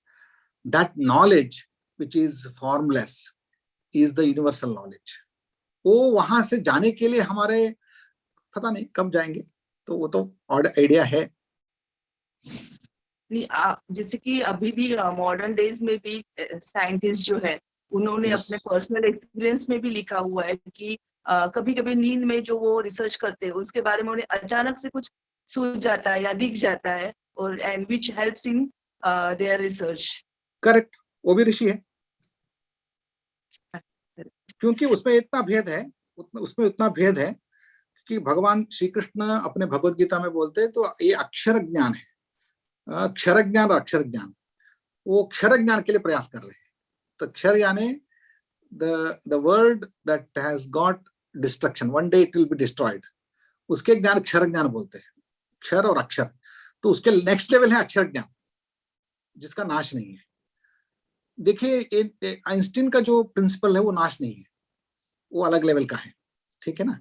और लेकिन lower level का जितने भी scientific understandings है, रिलेवेशन, वो सारे अक्षर ज्ञान है। तो अक्षर लेवल एक है, और तीसरा लेवल है, वो गए नहीं, कोई साइंटिस्ट नहीं जा सकता है, वो है ब्रह्म ज्ञान, जहां तो वाचो निवर्तन्ते, कोई फॉर्मूला नहीं रहेगा। तो फॉर्मूला के बियॉन्ड रहेगा तो ये साइंस नहीं बनेगा, साइंस के लिए फॉर्म चाहिए। तो फॉर्म में बनेगा तो वो अक्षर ज्ञान में रहेगा। तो उससे नीचे जो टेक्नोलॉजी है, साइंस के अलग अलग प्रकार है। आज के कोरोना के लिए मैंने कुछ वैक्सीन लिया, वो साइंस का ही पार्ट है, लेकिन अक्षर है। कल वो, क्योंकि वो वैक्सीनेशन लेने के बाद भी कोरोना आ सकता है, ठीक है ना। तो ये जो अक्षर ज्ञान है, वो अक्षर ज्ञान न्यूटन और आइंस्टीन का ज्ञान है।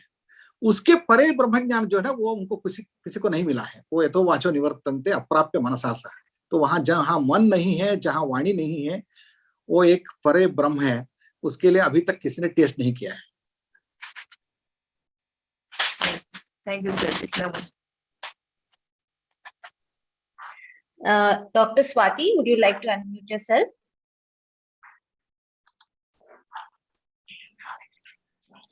नमस्ते सर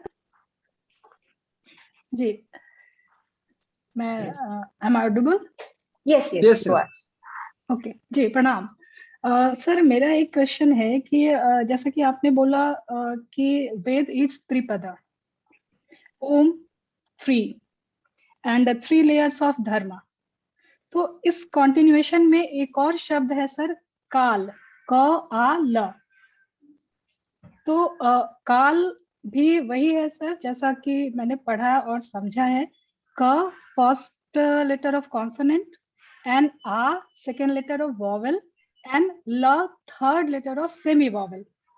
और मीनिंग अगर इसका देखें सर, तो beginning, to work and to emerge with to God.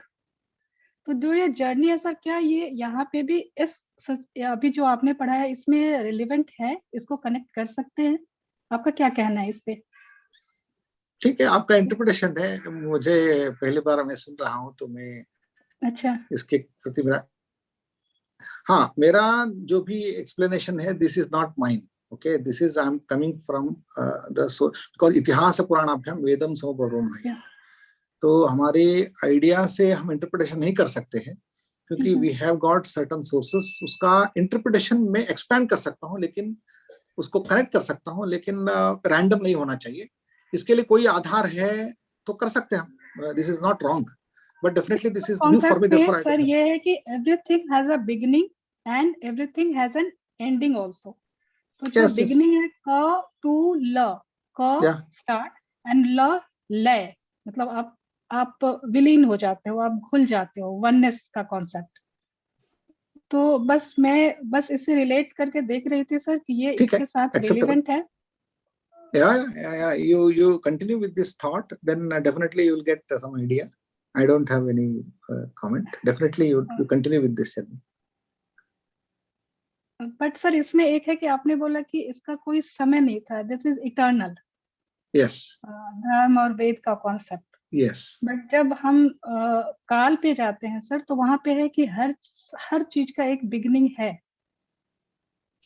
तो मैं थोड़ा कॉन्ट्राडिक्टरी। देखिए, काल में जितना कॉन्ट्रडिक्शन हमें मिलता है, मैं आपको बताता हूँ कितना हमें कॉन्ट्रडिक्शन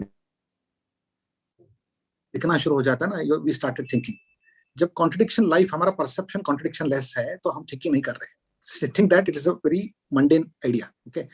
जो मुझे कॉन्ट्रडिक्शन, देखिए मेरे कमरे में जितने भी वस्तु है, उसको स्ट्रेट दिखता हूँ, देख सकता हूँ, उसको ले सकता हूँ, उसका फंक्शन में देख सकता हूँ, कर सकता हूँ। Then it is very very beginning level of my perception.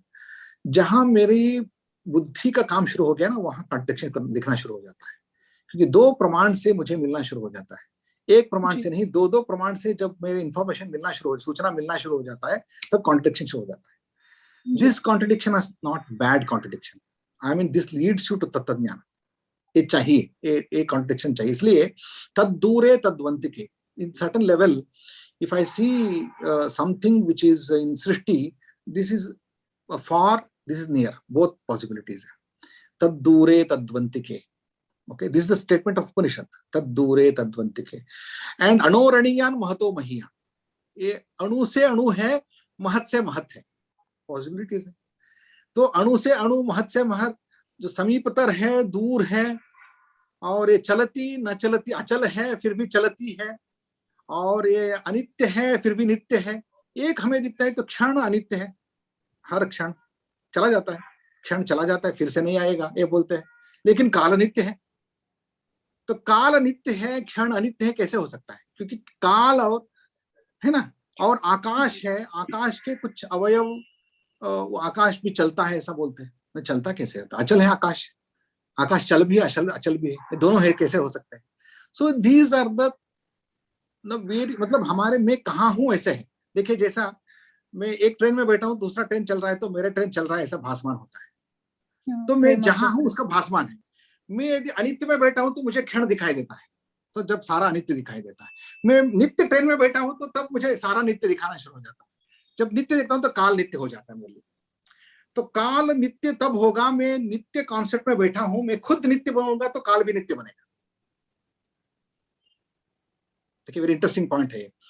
So just think that I exist and I existed and I ever exist.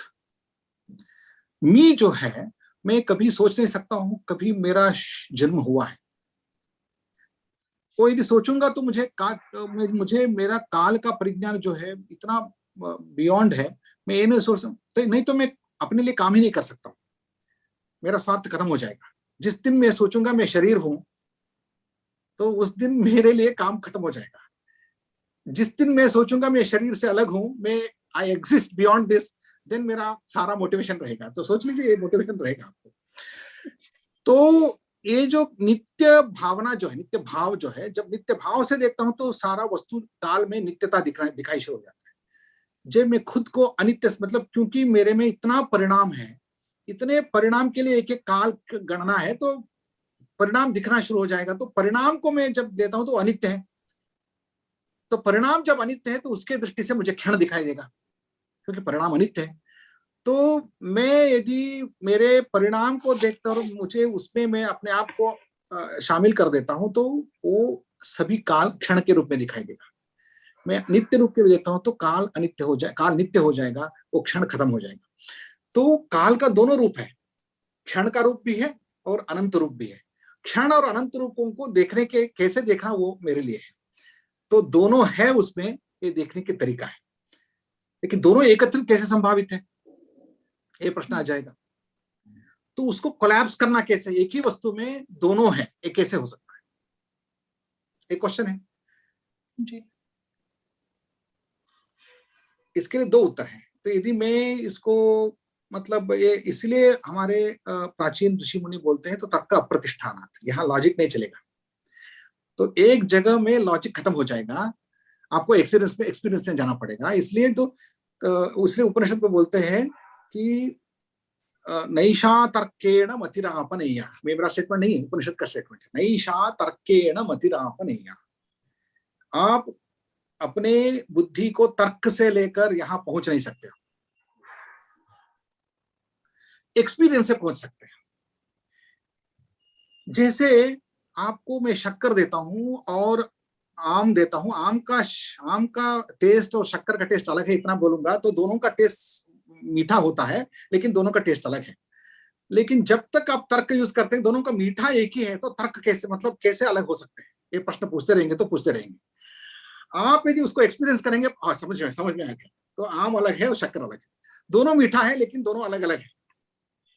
ये जो देखने का जो है वो आप एक्सपीरियंस से कर सकते हैं, एक्सपीरियंस से बाहर नहीं होगा। तो तर्क का एक सीमा है, लॉजिक का एक सीमा है। तो दोनों क्षण और अनंत को एक कैसे बनाना, ये किसी को पता नहीं है। लेकिन लॉजिक से नहीं होता है, एक्सपीरियंस से होता है। जिन्होंने एक्सपीरियंस किया है, जैसे अरविंदो ने एक्सपीरियंस किया है, तो वो नहीं पूछते हैं, उनको पता है। जैसे हमारे किसी मुनि, ऋषि मुनि का नहीं लिया, क्योंकि अरविंदो को इसलिए लिया कि अरविंदो अभी हमारे सामने है, तो हम अरविंदो दूर नहीं है। तो रामकृष्ण हमारे लिए दूर नहीं है। तो रामकृष्ण ने जिसको देखा, जहां उनको लगा कि क्षण और अनंत एक ही हो सकते हैं, तो हो सकता है। यदि उसको एक्सपीरियंस के लेवल में लेके जाना होगा, नहीं तो वो नहीं मिलेगा। तो दूसरा उत्तर है, एक बार उसको एक्सपीरियंस किया आपने, तब आपके सभी संशय उच्छिद्यन्ते सर्वे संशया तस्मिन् दृष्टे परावरे, जब उसको देखेंगे, एक्सपीरियंस करेंगे, तब सारा संशय खत्म हो जाता है। कभी कभी क्या होता है, एक व्यक्ति के बारे में, अभी नम्रता मेरे सामने बैठी है, तो नम्रता के बारे में मेरे 1000 विचार हो सकते हैं, ठीक है ना, लेकिन जब तक मैं नम्रता को नजदीक से उनके साथ मैं समय बिताकर उनको समझूंगा नहीं, तब तक मेरा सारा क्वेश्चन रहेंगे। लेकिन एक बार उनको मैं समझ गया तो तब मुझे सारा क्वेश्चन नहीं रहेगा, तो कोई क्वेश्चन नहीं रहेगा, तो क्योंकि क्वेश्चन जो है हमारे मति का नाना विकल्प है, ना कि वस्तु का विकल्प है। ये देखिए, उनमें अनेक भेद है, ऐसा नहीं है, मेरे मन में अनेक भेद है, इसलिए वो मुझे ऐसा दिखता है।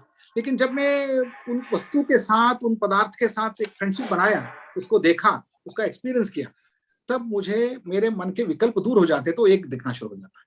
तो क्षण और अनंत को एक देखना मेरा एक्सपीरियंस की बात है, ना कि वस्तु का भेद है। इसलिए नेह नानास्ति किंचन, ये उपनिषद का स्टेटमेंट है। नेह न इह, इन दिस, नाना मतलब भेद, difference does not exist.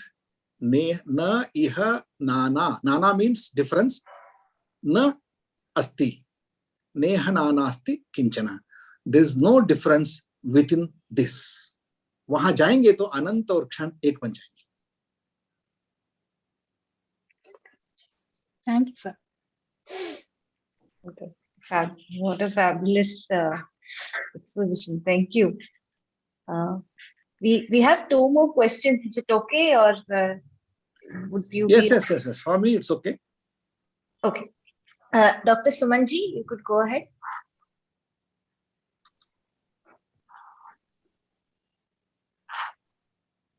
Srinivasa ji नमस्कार, एम आई ऑडिबल?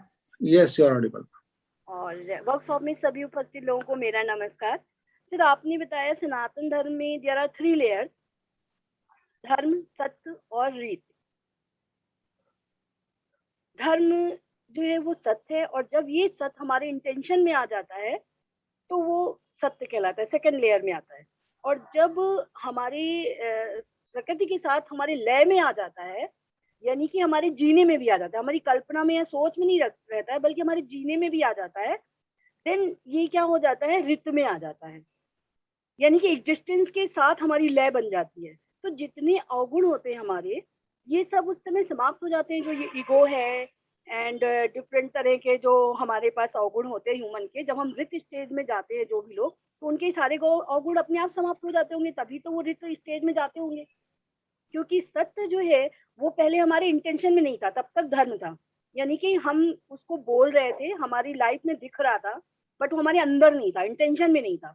जैसे ही वो इंटेंशन में आता है तो वो सत्य हो जाता है।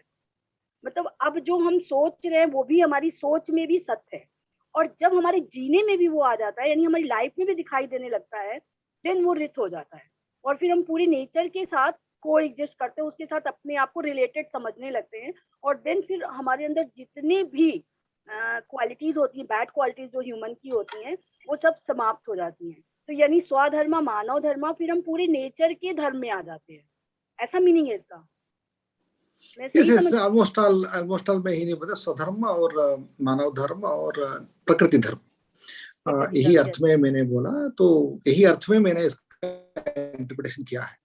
तो जो ह्यूमन के जितने भी ये अवगुण होते होंगे उस समय समाप्त हो जाते होंगे, जैसे अभी बात करने की थी, जैसे तो आपके ये जो है ना सत्व रजस तमो गुण में, उसको आप ऐसे लेटर करें, जब तम लेवल में रहते हैं तो बॉडी लेवल में तम होता है, तो जड़त्व होता है, तो मूवमेंट कम हो जाता है, मूवमेंट नहीं रहता है, क्रिया नहीं रहती है। जब आप रजस लेवल में जाते हैं तो तमोगुण कम हो जाता है, रजोगुण ज्यादा होता है, तो क्रिया लेवल में बढ़ती है, क्रिया बढ़ती है। तो क्रिया से आगे जाकर सत्वगुण में बढ़ जाते हैं, तो हमारा पूरा तम और रजोगुण कम हो जाते हैं, तो जड़त्व कम हो जाता है, तो सत्वम लघु प्रकाशकम, वो लाइट बन जाते हैं हम। इतना लाइट बन जाते हैं तो दूसरा लाइट में आपको देखिए, लाइट में जितना भी लाइट डालिए आप, वो दिखाई नहीं देगा, सूर्य के जैसे उदाहरण देता हूं मैं, सूर्य में आप कितना भी लाइट डालिए, सूर्य के किरणों में वो एक बन जाते हैं तो वो दिखता ही नहीं है। वो ऋत का स्टेज वो है, ऋत का स्टेज वो है, सिर्फ वो सनलाइट की रोशनी दिखेगी। सनलाइट के साथ सारे लाइट एकत्रित हो गए तो जैसे बाकी प्रकाश सूर्य प्रकाश में एक हो जाते हैं, ऐसे ऋत का धर्म है, ऋत धर्म है। जो प्रकृति के धर्म में हमारे सारे, मैं जितना भी क्रिया करूं, आज क्या सोचे हम, मैं थोड़ा कनेक्ट करता हूं, आप मतलब बहुत अच्छा प्रश्न पूछा है तो थोड़ा कनेक्ट करता हूं मैं। अभी हम सस्टेनेबल डेवलपमेंट के बारे में बात कर रहे हैं, या तो हम सस्टेनेबल डेवलपमेंट की बात करते हैं तो पूरे विश्व का अभ्युदय होना चाहिए। दो बातें मैं यहाँ जोड़कर मेरा वक्तव्य समाप्त करता हूँ। This is very interesting, I think which is very applicable धर्म। ओके, एक जो है हम सोचते हैं कि मुझे काम मिले, मुझे अर्थ मिले, मुझे धर्म करूं और मुझे मोक्ष मिलना चाहिए, ये पुरुषार्थ है। ठीक है, मतलब मेरे लिए है, पुरुष हूं। जैसे हमारे पंकज जी ने कहा, वो मैं पुरुष हूँ, ईगो से हूँ, ईगो के साथ जब पुरुष रहता है तो पुरुषार्थ रहता है उनके लिए। ठीक है, मुझे जब मिल गया तो उससे मैं तृप्त हो जाता हूँ।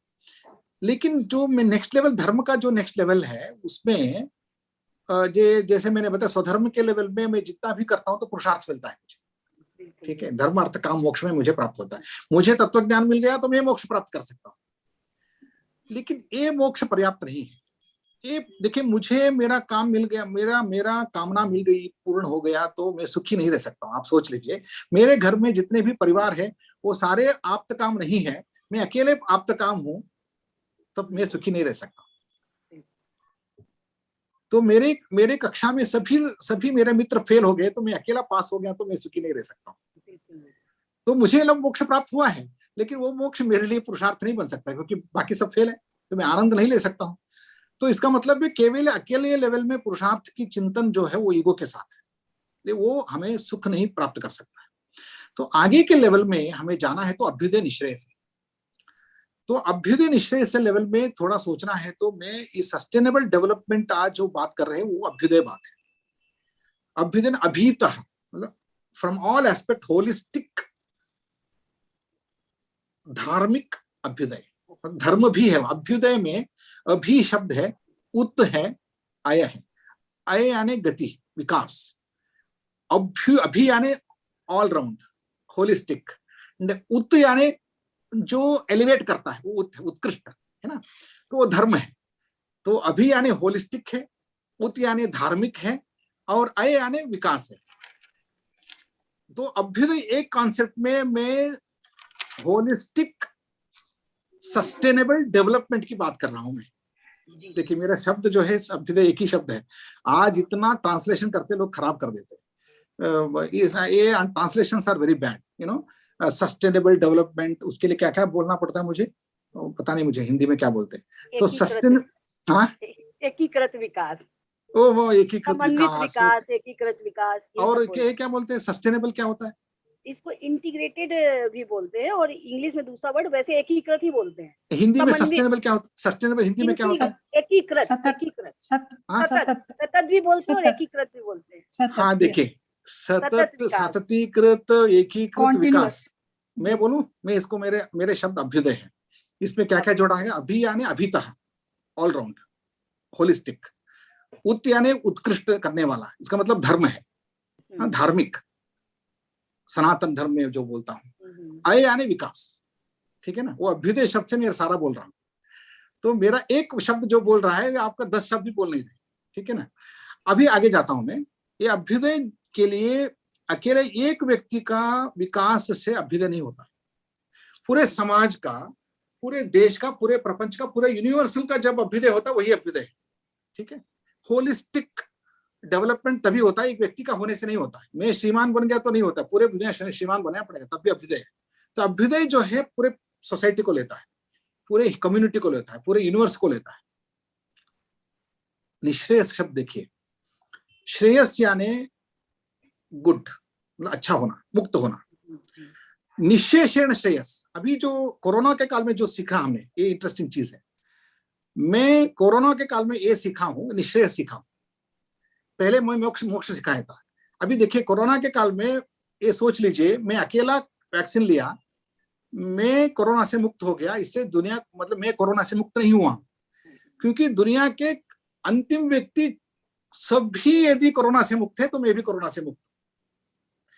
एक व्यक्ति भी कोरोना के साथ है तो मैं कोरोना मेरा ना भी कोरोना के डर मुझे भी रहने वाला है। तो मैं चाहे मैं वैक्सीन लूं या न लूं, उससे कोई फर्क नहीं पड़ने वाला है।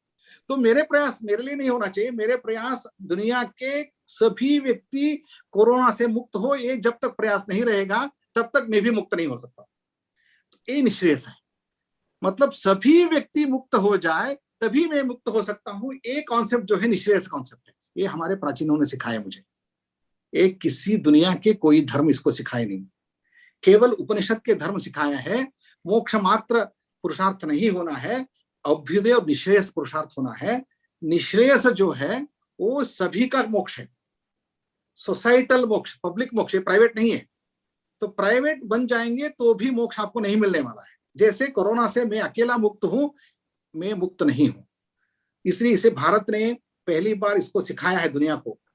हमारी सोच ये है, इसलिए हमारे भारत में जितने भी वैक्सीन बने हैं पूरी दुनिया को हमने भेजा है, क्योंकि हम निश्रेयस चाहते हैं, हम अपने लिए मोक्ष नहीं चाहते हैं। बाकी देश मोक्ष चाहते हैं, इसलिए वो अपने आप को बाकी को बंधन करते हुए कोई अंदर नहीं आए, हम सुखी रहेंगे, हम वैक्सीन लेंगे। ये नहीं है, आप जहां भी जाइए, कहीं भी जाइए, सबको वैक्सीन देंगे हम निश्रेयस चाहते हैं। ये फर्क है। तो आपका मेरा निवेदन ये होगा कि ये जो एलिवेशन है और ऋत के लेवल में जाने के लिए, ये जो जैसे जैसे हमारा तमोगुण खत्म हो जाएगा, रजोगुण खत्म हो जाएगा, तो हम लाइट के मतलब प्रकाश के लेवल में बन जाएंगे, सत्व बन जाएगा। तो जैसे प्रकाश में, सूर्य प्रकाश में सभी एक हो जाएंगे, वैसे हम एक हो जाएंगे, तब कोई नहीं बचेगा, सब तब निश्रेयस होगा। That is what we want, that is aupanishadik paradharma. हम बोलते हैं ना, धर्म का पराकाष्ठा वो है, धर्म की पराकाष्ठा। प्रणाम professor Varakhedi ji, Richa this side. तो मैं सोचता हूँ आज की मेरे जो भी आपके साथ जो शेयर किया हो, तो उसमें बहुत मुझे भी जो अच्छा लगा है। तो what I felt good is understanding of निश्रेयस, which is inbuilt idea of Indian भारतीय धर्म, भारतीय सनातन धर्म। तो हम एक जीव में अकेला मोक्ष प्राप्त करूं, ये मेरा भाव नहीं रहना चाहिए, ये नहीं रहेगा। सभी मोक्ष प्राप्त करें, तो सभी के मोक्ष के लिए हम प्रयास करते रहते हैं, एक मोक्ष के लिए प्रयास नहीं करेंगे। ये निश्रेयस है, ये निश्रेयस हमारे भागवत में सिखाया गया है, हमारे उपनिषदों में सिखाया गया है। ये सनातन धर्म है। बहुत सुंदर। मैं सुन रही थी आपको कुछ चंद मिनटों से, एंड बहुत बहुत धन्यवाद। कुछ और प्रश्न हम देख रहे हैं, पर हमारे पास समय नहीं है आज लंच के बाद। आज 3 सेशंस और हैं, तो हमने गूगल फॉर्म बनाया है, उसमें हम क्वेश्चंस ले रहे हैं और हम स्पीकर्स को उसको गूगल फॉर्म में दे रहे हैं। तो अगर आपको समय लगेगा तो आप वो क्वेश्चंस का जरूर उत्तर अगर हमें देंगे तो पार्टिसिपेंट्स को उसका फायदा होगा। Professor Varakhedi ji.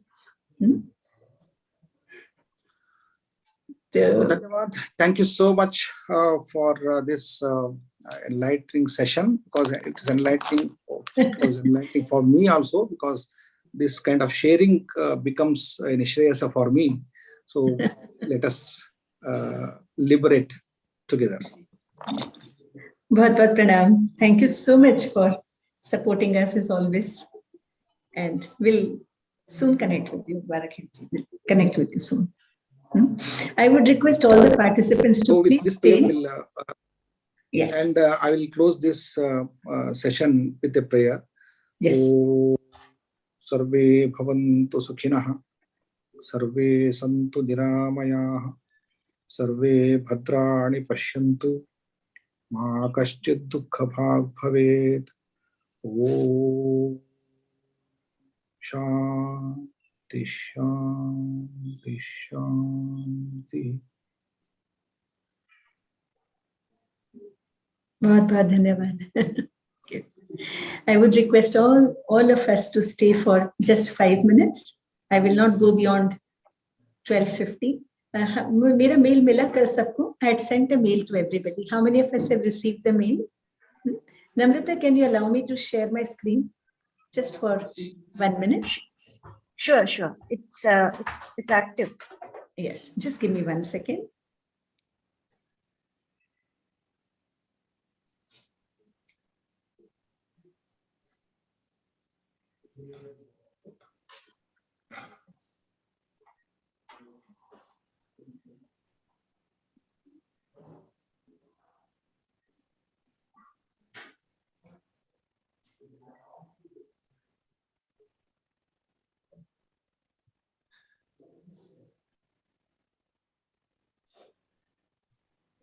Just 1 second, please.